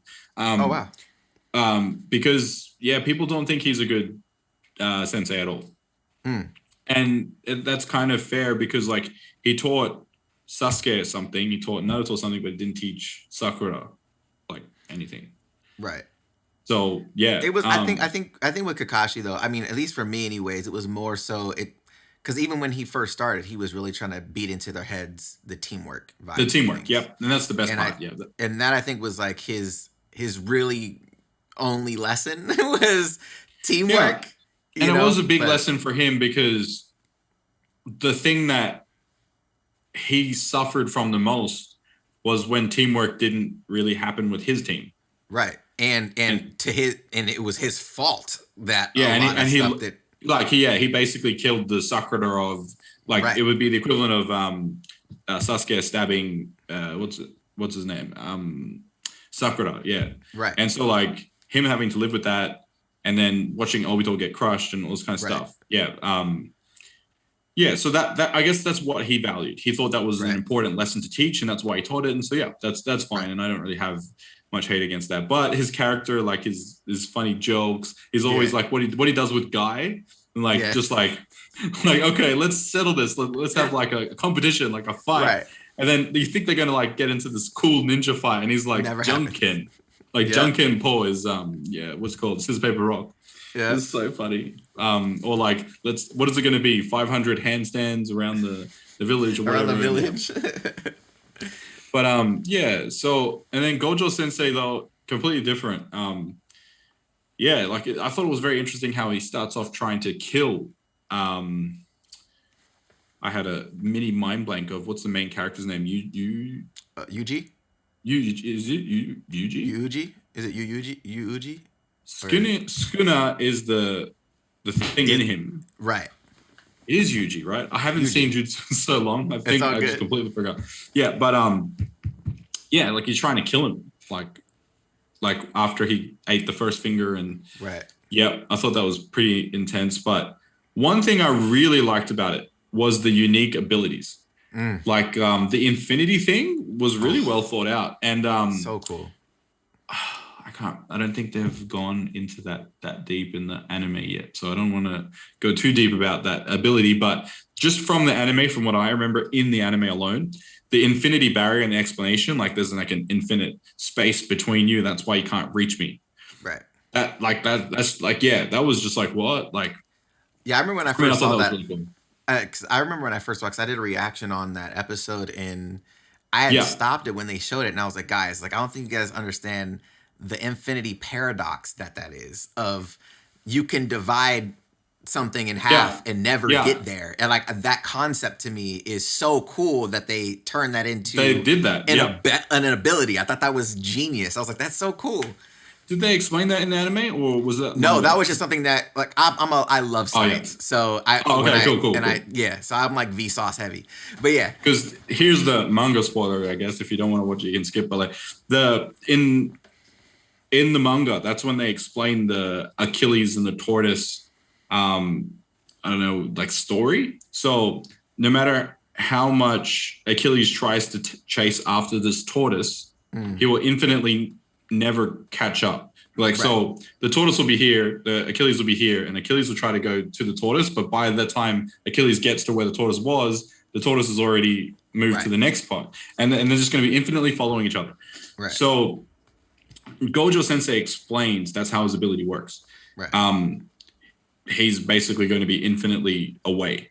Right. And there's going to be an infinity between you and whatever object he's choosing to keep away from him. Right. I just thought it was interesting. Like as soon as I saw it, I was like, I know exactly what that is. That's so cool to me. So, but I agree with you. I think he's a really super unique character. And I love his personality. I just love how nonchalant he is. And then sauces up out of nowhere, and you're just like, oh my god, you're why more like his like accent even and stuff. Like and then what does he do? Even the power system of cursed energy. I think that's just so dope. Like basically the amount of hatred that certain people have will be more powerful as a consequence of more people. So there's bigger curses, more whatever. And Jujutsu sorcerers somehow also have this cursed energy. And I don't want to go into the manga too much because it explains because I gotta react to those things. So. And so that's why I want to keep it a secret. I appreciate it. Yeah, so because one of the things that I dislike the most, I have a lot of friends and they read ahead of the anime, and then they will ruin everything. Yeah, so that's why I don't enjoy that. Like I don't mind. Like what I will usually do first is I'll say, where are you up to, or like try to find out so I can gauge. Okay, don't talk about this. Don't talk about that. Whereas other people will start the conversation with like, oh yeah. Do you remember when this guy dies? And I'm like, huh? Yeah, What? I don't understand. I'm like, guys, like, It's no, like, don't do that. Like, yeah, that's and I probably one of my know, biggest pet peeves. and like sometimes it's not even intentional. It's just they're so excited about whatever it Yeah, is, or they're yeah. And passionate about it. obviously, I forgive them. But like, Yeah. low key, I want to kill them.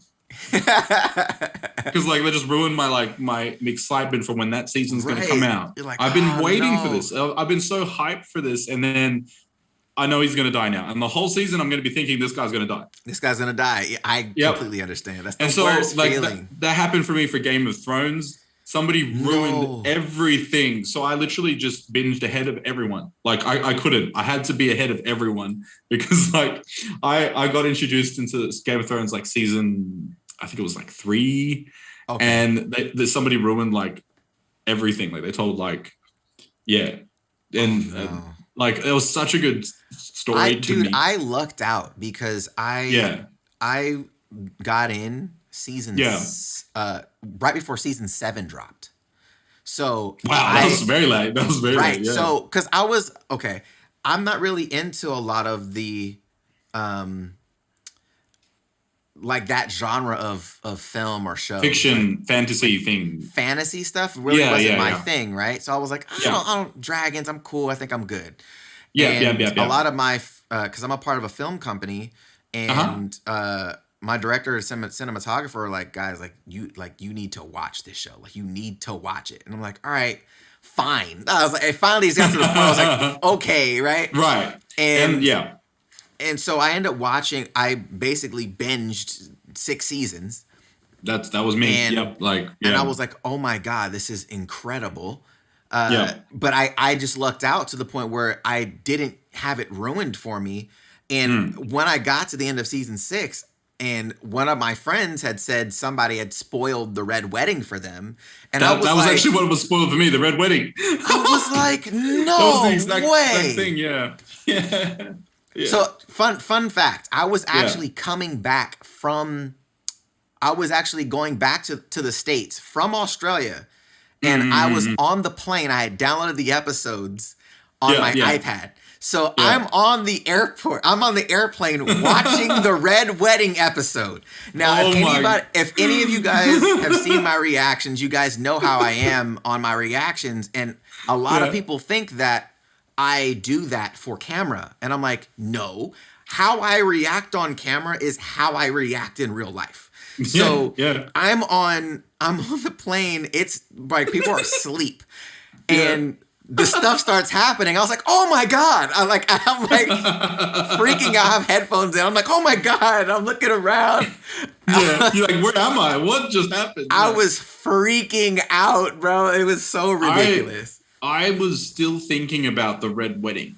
Like it's not okay. Maybe it is genuine trauma, but like I was literally like I couldn't not think about it for like that whole week, and it got so bad that like I think I told everyone about the show. I tried to convince everyone, and a lot of my friends are very like religious, and they're not really into like I guess really strong themes like that. Right. I even managed to convince my parents to watch it. So I sat with them and then I watched it with them. I watched it with like my brother. I watched it with everyone. I watched like, I don't know, like 3 or 4 seasons up to where I was. So I've seen Game of Thrones like 4 times. Because I was trying to introduce, I was just trying to get everyone like, you have to see this, you know, like, And like there's some really, really well hyped moments in Game of Thrones. I just think the writing was really good, and then obviously because they ran out of time and all that kind of stuff, that last season was not so good. But like, it was definitely really, really good series. I have a question. Unfortunately, Jujutsu wasn't ruined for me. Okay, so I want to get back to Jujutsu, but I do want to ask you this about Game of Thrones. Sure. What do you think was? Okay, let me ask you this way. Do you think the disdain for season 8 was warranted? Or do you think it's something that it was never going to live up to anyways? You know, I actually enjoyed it, right? Mm-hmm. I did as well. like I thought it was great, and then it wasn't till all the backlash did I think, oh yeah, they could have done better. But then I also thought, like when I heard the full context, like the actors' contracts were ending and all this other stuff, and I was like, oh well, it makes sense. They had to like, they did pretty good in the given circumstances. And I wasn't too disappointed with the ending. I was, yeah, like I thought it could have been better, but there just wasn't enough time or money, Yeah. and that's pretty much what it takes to make a really long series. Like I think people maybe perhaps were expecting or hoping for something like One Piece, but in the form of Game of Thrones. But when you have real actors, not cartoons, you know, you can't continue a series. People grow up like in real life, like they grow up, they move on to new careers, they want to start making new movies. So unfortunately, we can't keep having Harry and Hermione or whatever come back. You know what I mean? Like, Right. they've got a time period before they're old now. You know, Right. and yeah. Whereas you in cartoons or anime, you can do it as long as you like. Yeah, that was something that one of the things too, because people are like, oh, this person would have never done this, blah blah. I was like, did you watch? Like, how many times did you watch? How many times did you watch the series? Because if you didn't, if you just watched it every year it dropped or every other year it dropped, and you never went back to revisit, Yeah, I did a lot of I think your revisits. idea of some of these characters is off. But also another thing that made it awkward was the book. The books were very different to the show. So that also made things confusing when talking to people, because a lot of my friends We're were referencing absolute books. fanatics, read the books, and the books are way cool. Like the way that they portrayed different characters in the books were a lot more powerful. Um, I'm thinking of the Greyjoy guy that had like the crazy strong fleet. He Yep. was completely different in the books. Oh Like he wow. had this really cool armor, but that's not really shown. It's more of his face that's displayed in Got it. the films. But yeah, like there's just lots of different things and portrayals of the characters that were very different based off the book readers as well as the film watchers or the show. And yeah, people had all kinds of opinions. People liked Ned Stark. I liked him, and then I had a lot of friends that hated him. Oh I wow. Yeah, I thought that was weird. That's what got And me hooked. yeah, me too. Well, I like Sean Bean. I think he's pretty good at dying. Well, I In a mean, lot of shows. in that when I found out that Sean Bean, yeah, they were gonna they basically took out the main character of the first season, I was like, oh, I'm yeah, in. I was like, I'm yeah, in. yep. I was like, That's yes, exactly how I felt. I love when stakes are like anybody can get it. But yeah, then that's why a lot of my friends hated it, because they were like, "That's my favorite character. You just killed him again." Like that's was it Qui-Gon Jinn? No, hang on, sorry, wrong one. Boromir from Lord of the Rings. I haven't seen Lord of the Rings. Oh, okay. Well, I'm it's a like one of similar like the two genre, people that haven't seen it. but like he died in a very similar fashion. Oh wow, Oh, sorry, that was a massive spoiler. that's I'm fine. not kidding, but he dies in Lord of the Rings, and it's quite tragic the way he dies there. Okay. And then here, this another fantasy fiction, like very similar in genre. He does the same thing again, It's so and it's it so was interesting. and it Like, was early on in the series too. You know, so but those are the things that I love when there's like real stakes. Like because like real life, you don't like no life isn't asking you, hey, are you the main character here? Like who's like it stuff happens like true. so I love when that is a thing. There's They a don't show have that like I a watch. MC. Right, like the show that I'm watching right now, I'm reacting to is called To Your Eternity, and it's an anime on it's on Crunchyroll, Okay. and holy crap, it's just things you don't expect happen, and you're just like, wow, like this is unreal. Like so, I love when you have those moments because it grounds it in a sense of reality. Of like, oh, like nobody's really safe. Like this could happen to any one of us. Somebody Yeah. could backstab you. You thought they were a good person. Guess what? They're not. And you're like, oh, like there's a lot of that that I enjoy in Game of Thrones. But Yeah, I love that. but back to Jujutsu, because we kind of sidetracked. I just had to get your thoughts on Game of Thrones. So one of the things that I really loved about Jujutsu Kaisen was the fact of, and you brought something up about this before, about some of the weekly shonens like One Piece, Boruto, things like that, where because they're pumping out so much content, and a lot of people that aren't in film or TV or production don't really understand why that is. Yeah. Which is a lot of it's due to ad revenue. So they're getting money from ads, from commercials. So they're like, all right, cool. Well, let's run a filler arc. We can make all this money, and then we'll put that into the high production episodes that we have later down the road. Jujutsu Kaisen, in the era that you're speaking of now, where things are short, concise, we have a certain amount of budget for these episodes, let's knock it out. Has exceeded even that. Like every episode's animation quality was S tier. Was really good. Music, really good. Amazing. Every episode had comedy, action, and story development. Every episode. Hands down. Yeah. And I was like, who put this together? Like, it was so high. So exactly. I think that, for me anyways, was the thing that I was like, I can't. It was so enjoyable to watch. Yeah. Like, I binged it. Like, I binge watched the whole thing because so you I watched enjoyed it after it had already. Well, actually, I started watching it the day it came out. I watched the first episode, started following it, and then I came back a little bit later and then just binge watched the whole thing. Oh, wow. Yeah. Just because I knew it was a series that I wanted to just go from beginning to end. Right. And I do that often. Like, when I get to a point in a series where it's getting really interesting, I'll just binge that arc, and then I might get bored again. Like I'm not gonna lie, but there was some shows like Bleach. Those long. The balance. That's a good. Actually, I remember the author apologized for that arc. Oh my god! I remember stopped watching it because of that arc. No, that's actually what happened with the whole fandom. Like, there was so many complaints. There wasn't like death threats like Attack on Titans or whatever, but or maybe there was actually. I don't know. But I don't know. From what I remember around that period when that bounce saga, whatever was happening, like they apologized. Oh my goodness! For what happened. Yeah, that was a disappointment. I actually didn't really watch it. Yeah, Bleach has the worst filler. Like I think Bleach's filler is the worst. I actually enjoyed some of the One Piece fillers, and same as the Naruto fillers, and even the films that are not considered canon. I've still kind of like them. But yeah, Bleach, I did not sit through all of them. No.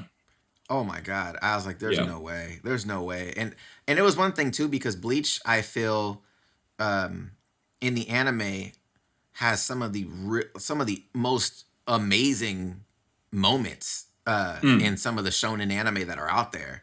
And the animation quality is usually really high. I love the music. The voice actors are awesome. The main story is really cool. So I was like, I just felt like it had so much potential, and it just never really met the potential that I wanted it to meet. And then, have you read the new chapter or heard of it? Because I actually haven't yet.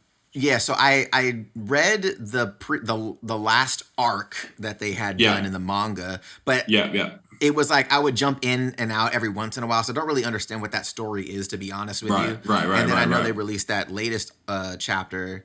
But I haven't. Because people are saying that it's basically flopped. Like, it wasn't that good. From what I've heard about the newest chapter. Yeah, because people were really excited. Like, oh yeah, they're going to bring Bleach back. But at the same time, there's a lot of people saying it's just not the same. So. Yeah, but then I have heard the good reviews. Of course, the diehard Bleach fans are like, yeah, this is the best. Like, yeah. Right. But a lot of people that were excited to try and refine that love for Bleach, I've seen a lot of negative ones as well. So reviews. Yeah, it's tough, man. I think it's one of those things too of being a fan of a series, Mm. you're always trying to, when a new thing comes out, you're wanting to love it, right? It's like if you're a Star Wars fan and you saw the original 3 on VHS, and then Disney, and then you go into like, you know, the theater and watch Phantom Menace, and as a kid you're like, oh, this is cool, and then you watch it again and you're just kind of like, is it as cool? Like you almost feel like you're wanting to really like it versus just liking it. You know what I mean? It's like if you had a wish or whatever, like which series would you rewatch for the first time? Because that first time joy, oh my God, it's just so different. Like sometimes stories, you know, because you don't know what's going to happen. Right. That's a big part of the hype. Yeah. So Star Wars is a series like that. You don't know what's going to happen. Like, even though I kind of had suspicions, for example, that Revenge of the Sith #3, I genuinely didn't like expect Order Execute 66, the massacre of the Padawans. Right. Like events like that, I just didn't like. Even though I knew that it had to take place, that all the Jedi had to somehow become extinct, basically, I just didn't think of what that really encompassed. Right. You know, like him doing that was just, But now that I know that, going back and watching Star Wars Revenge of the Sith, even though it had really good cinematography, great special effects for that time period, right now it just doesn't have the same hype for me, like as that first watching. Like the music was awesome. The graphics were awesome. When it came out, that was the most like graphically stunning thing at the time. Yeah. Like that scene where they're in the spaceships and they're flying over the different Star Destroyers. It was just like so cool. Super cool. Like, you don't see anything like that, like at that period. Right. But now you see that all the time, like kind of crazy stunts and whatnot. So that's why I guess, revisiting those memories isn't as fun. So I have to ask you this, because this trailer almost brought me to tears last week. Star Wars Visions. Yeah. How do you are you excited? Like, because obviously I see the Mandalorian behind you, so I'm assuming you're a big Star Wars fan. Big time. And you're obviously an anime fan. How do you feel about these two things coming together? I'm excited, man. I love anime, even if it's not like traditionally an anime. Like I just watched the Witcher anime, and I thought that was great. I really liked the little backstory. On Netflix. Okay. It's on Netflix, right? Yeah. Okay. It's a very short series though. It's just setting up Geralt of Rivia. Like nice. His backstory type thing. Right. But I thought it was really cool. It was very short, lots of like great fight scenes. Very similar to like The Witcher, but just anime. But that being said, though, I don't mind if it's going to be a Star Wars anime. If anything, I'm more excited because there's a lot of things that they're. One thing I like about the Star Wars verse is that it's very mysterious. Like George Lucas left a lot of things unexplained. Like, where did Yoda come from? Right. Like, is he like does he have parents? Like, how does that species breed? Like, who are the Grey Jedi? The Jedi with the orange lightsabers. They're the ones that walk between light and dark. Okay. So they have the powers of the dark side, but they're not corrupted by it. And then so you've got hints of that could be a possibility. But then I saw in the trailer they had the little goblin with the 2 dagger lightsabers. Right. I personally thought that was kind of cool, but like a lot of people are like, oh, that's so like Japanesey, or like. Same with the because they did mention the artist that they add like a Japanese flavor to a lot of the weapons. Like you saw the katana saber. Oh, it's so fucking dope. I think it's cool. And then people are hating on the umbrella weapon thing. I thought that was dope too. I thought it was dope as well. And I was like, look, man, like you like Star Wars, right? You like General Grievous, right? Like General Kenobi. And it's like this isn't new. Like this has been around before. Like why are you hating on this? It's like, it's because it's an anime. I'm like, well, there you go. That goes back to my bullying childhood of being bullied for liking anime. But like, yeah, but I was actually very excited. I tried to post it on my TikTok. I actually deleted the official trailer from my TikTok. The reason why is because it got shadow banned because it's copyright and whatnot. Got it. But also, it's not my niche. So when I start posting content about Star Wars, it just doesn't. It actually hurts your views. If you post stuff that's not your niche and doesn't trend, it actually, I noticed like all the other following videos, even though you're going back to like talking about your trend, you go to like 20 views. Oh, wow. So that's my experience with the TikTok algorithm and the way I've experimented with it just for fun. It actually was just one big joke to start with. I got on like national TV in Japan. I don't know if you've ever been. Oh, you haven't been yet. But if you go to Japan, they have these people that interview you, like just random foreigners. They'll run at you with a camera crew and be like, "Where are you from?" And then like they try to get you to say stuff in Japanese. That's awesome. No, but I brought probably the last person you would want to ask what Japanese he knows with me. Because all he asked me in like our friendship, right, was Japanese pickup lines, like kind of like just really like sus things. I love this. And so they asked him the only Japanese he knew. They're like, "What Japanese do you know?" And he's like, and like, have you ever heard of kabedon? I'm not sure if you've heard of that, but basically it's like when you put your hand against a wall and like you pin somebody against the wall and then you look them in the eyes and then you use a pickup line. Okay, I got it. So he did this to the cameraman. Like he pretended like he was pinning him against the wall. And then he's like, "Look into my eyes." And then he said, "I like bums." Like, but in Japanese, like, yeah. And then they just died. Like they were just laughing their heads off. And so like we got into national TV for like, just talking about, just Japanese. I mean, stuff. That's a viral moment, though. That's hilarious. Yeah, so that was like my first TikTok ever, pretty much. And that one blew up. Like it got like 500,000 views, or something around there.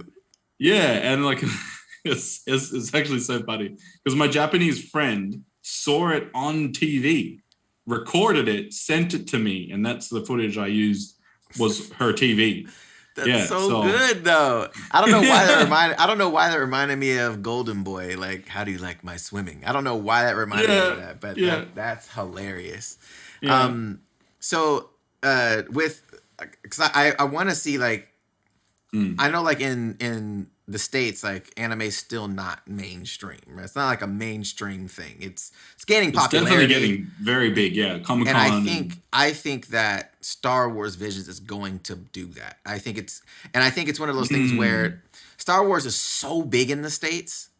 Like it's a cultural phenomenon in the States to the point where if you say, "Luke, I am your father," even though that's not what he said, but if you say that, people that have never seen Star Wars know exactly where that's from.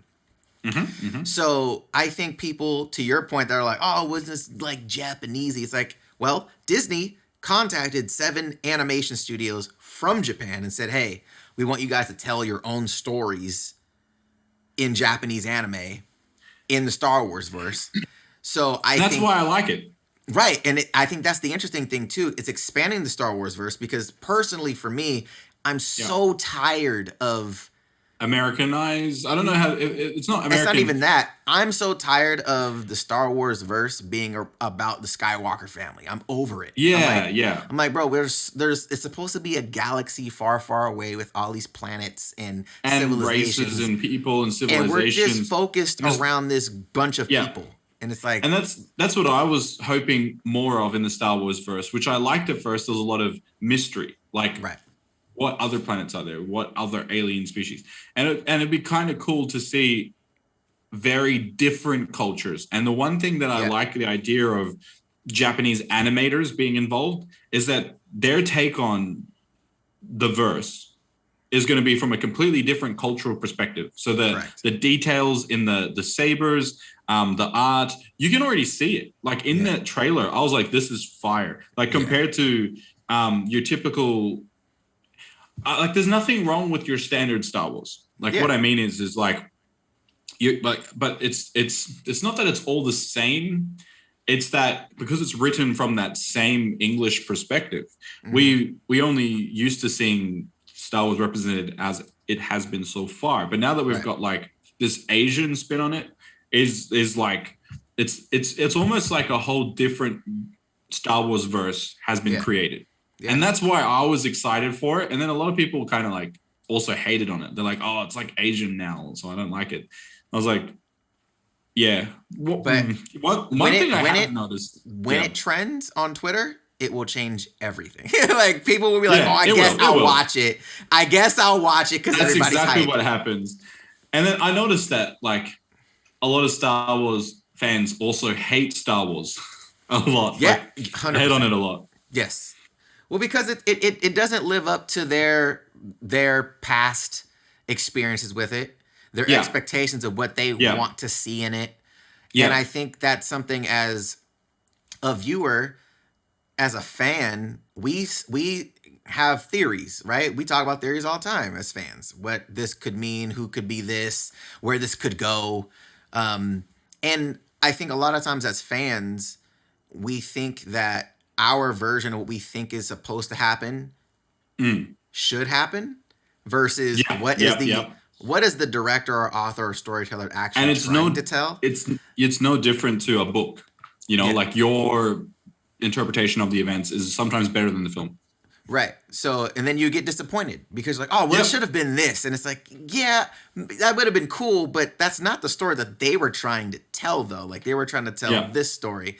And, you know, sometimes they get stuck in their own tropes, you know, like they get in their, you know, you're like, that's Star Wars or that's Dragon Ball or. It's true. Yeah. Because one of my biggest disappointments was reading something in the novel, like this character was the most beautiful character you've ever seen in your life. And then in the film, she's like an average. You're like, oh. Okay. I was like, my imagination was like a billion times better than this novel, like, than the film or whatever it was. And so, like, I literally dropped Harry Potter because of that. Oh wow, that's hilarious. What I mean by drop, I stopped reading the books and then I only just like watched the films from then. But like, I got up to like the 5th one in the books, and then like I just hated the conflict I had between the films and the books. Like in my opinion, my imagination and the books were just so much better. But that's just, I think that's how a lot of people feel. Like the Star Wars fans, their imagination of what should have happened is way better than 100%. What the director's interpretation of those events are. Well, I think too, at the same time, in a lot of times, fans think that their ideas actually work well on camera. Or in the idea of story. True. Yeah, very true. And it's like, yeah, some things sound good on paper, but in story, it may not actually look that. I was like, a lot of times in film, we'll shoot stuff, we'll have a script written, they'll shoot, and then that's why a lot of reshoots actually happen in films, because this actually doesn't look the way that we thought it was going to, or it's not doing the emotional thing that we wanted it to do, or we need to rewrite this scene because it's not hitting right. So there's sometimes you don't know until you film it, and you're like, it actually doesn't work. So it's just a part of it, you know. And to be honest, like I don't think any production team, filmmaker, movie, TV show runner are like, yo, how can we make the worst shit ever? Like nobody's really focused on that. No. They're trying to make the dopest stuff, but sometimes you just don't win. You're just like, damn, we fucking fell on our face on that one. Yeah. And or you could become a meme, and knowing the internet, that's just how it works. Sometimes you think you made the best work, and then it gets like 2 views. Oh. Or like you think you've done like an amazing, just like a singing duet or something, and then like in my experience, I get like none, like no views, like just like Yo, really, I gotta say this. I gotta say this. So, where did you learn how to play? Because when you were playing the Final Fantasy, I was like, you were like, real anime fans know this, and I was like, what's he about to do? And then he starts playing, I was like, oh my god, like I was actually super excited. I was like, this is so dope. So Yeah, I actually intended to do all the grades of piano, go up to grade 8. I stopped at grade 7 and I completed grade 7, but I never got to grade 8. And I was supposed to sit my grade 8 the same year that my brother passed away. Oh So wow. I stopped like pretty much everything Cold around turkey. that period, including piano, not necessarily because I wanted to, but just what happened, like just Yeah. how things unfolded. Because we moved, that kind of messed up, all my after school stuff like sports and piano. So then now I had to focus on trying to catch up like at school because, like new system, whatever. So I didn't have time for piano and whatnot. And but yeah, my mom is a piano teacher. So Oh God. she made everyone a deal. If you get to the first grade, you never have to learn again. That wasn't a really good motivation because everybody pretty much did. And the only two people that continued like learning through the grades was my sister. So she actually graduated in like at university with, what's it called? I think it's music performance degree. Okay. Whereas I purely just did it for fun. But yeah, that's pretty much where that skill came from. But I honestly dropped it for like 10 years or so. So when my friends were like in year 9 or 8 of school, they could play the songs that I played. That Final Fantasy song would not even be that difficult for them. Like, yeah, Jesus so Christ, dude. yeah, because it's amazing. those musos are so talented. Like, I never really tried to compete with those kind of musicians. It was just purely for fun. That's why I learned that. Yeah. Yeah, it's incredible. I was like, yo, this is awesome. Because I did music production for so long. So Yeah. anytime I see people that can play any instrument, because I never had the patience. So It I does never had take so much practice and I didn't have patience. the patience to learn the techniques, and Yeah. I knew what I heard and I was like, "Ooh, I want to create that." So I would just make music, right? Yeah. So Yeah. I was skilled at that, but I was never proficient in an instrument. Yeah. And I just have so much respect for people that could sit down and really have the discipline to learn, because that's really what it Same. is. It's really Same. training the discipline Yeah. of going through something like that. It's really awesome. Which is why I still say like I'm not that good compared to like I know those guys that literally just every day, all day, do nothing but play the keys and they love it. Like I like the keys, but I also had other interests in. I think I had like a very short attention span, but at the same time, I can, if I'm focus on a thing. So like I want to play keys, and then all of a sudden I'll play guitar, and then I feel like singing, and then kind of like a jack of all trades, but never really focused on the one. I just did whatever sounds fun right now. Like, yeah. Hey Kind man, of a thing. experiences is fun though, so that's cool with Yeah. me. Yeah. Before we Exactly. wrap, I gotta ask Yeah. you this, because you are a consumer of geek culture media. Yeah. What is your favorite movie?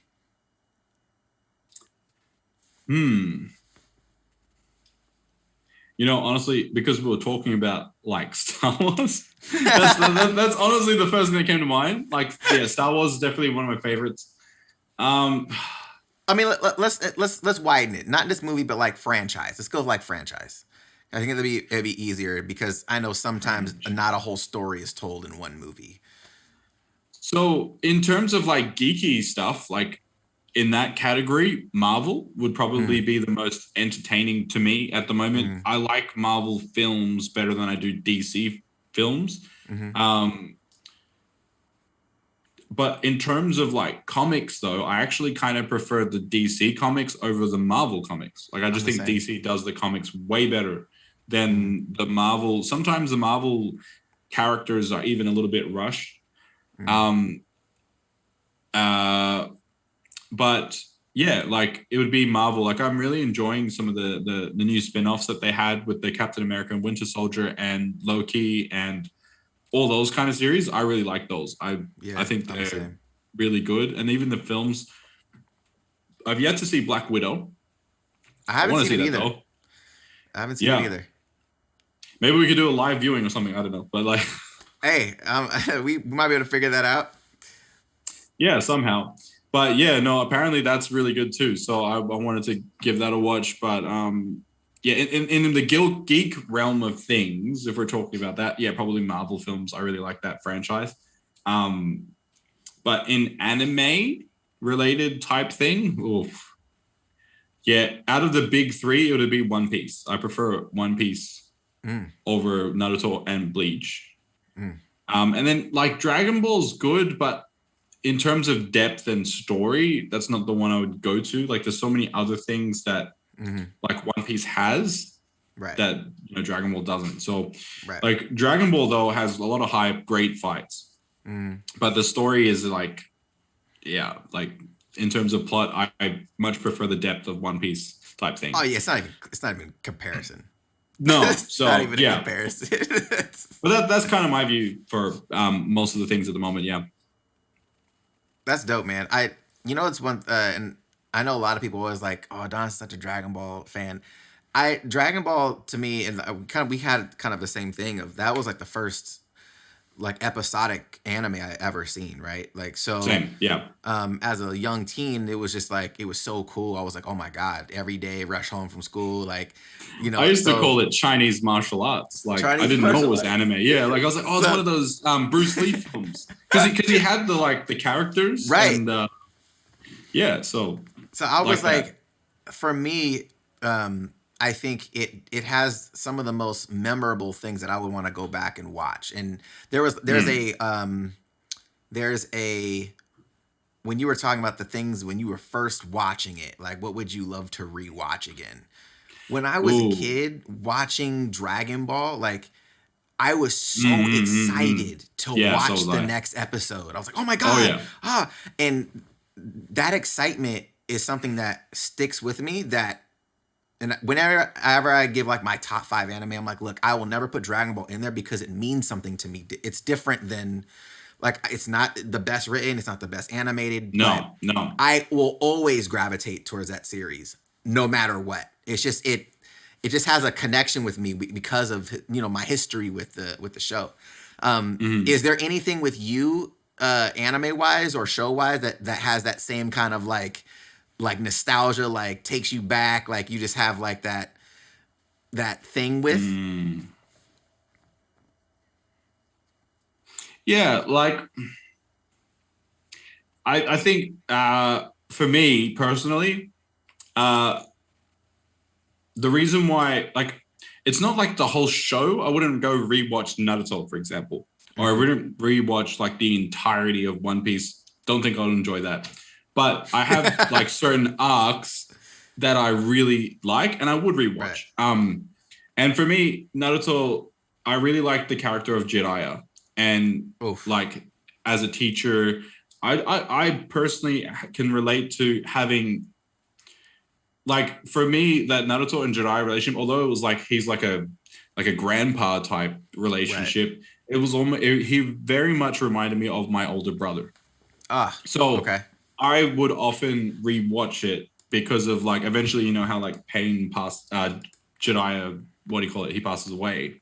Right. That's exactly what happened with in my life as well. Right. And so that arc, same as Ace, the Marineford arc. Marineford, Jesus Christ. I would rewatch them because I still can relive that feeling, right, as if like it was real to me. Right. And I like, it's not so much the story, it's not so much the coolness of the characters. 90% of what motivates me to watch something is how I feel. 1000%. And so like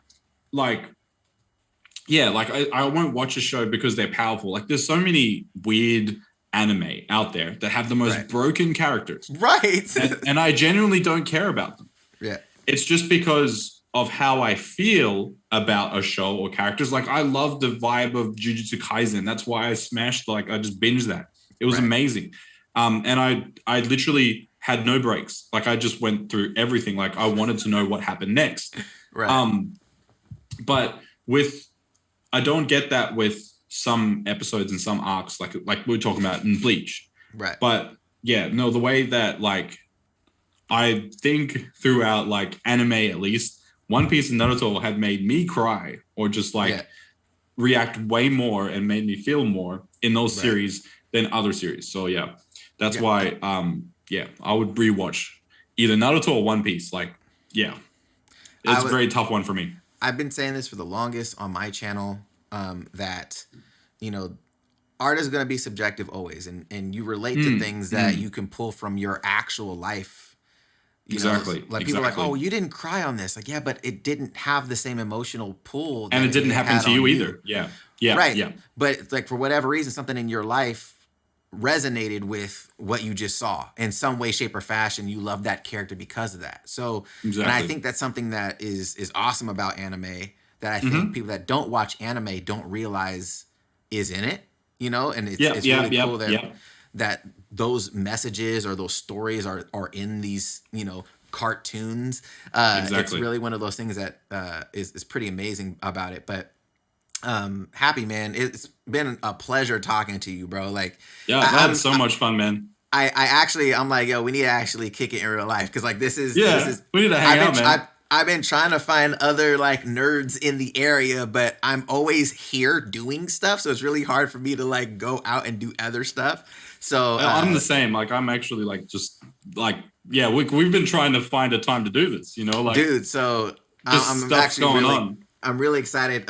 So for anybody else that wants to find you on social, whether it be TikTok, YouTube, whatever, where can they find you?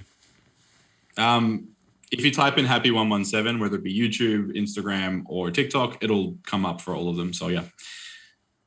Awesome, man. I appreciate you, man, taking your time. Get some rest. I'm not sure if you work in the morning, but get some rest, man. I appreciate you for chatting with me, man. And guys, make sure you guys go follow his socials. Check out his TikTok. His TikTok is awesome. That's where I found him. Congrats on the 100K, by the way. You just cracked the 100K on there. So yeah, I'm still just awesome. Not even, this is crazy. Like, so how that cool, happens. bro. Congratulations, bro. Thank you, man. But guys, check him out, and we'll catch you guys on the next time. All righty, guys. See you later.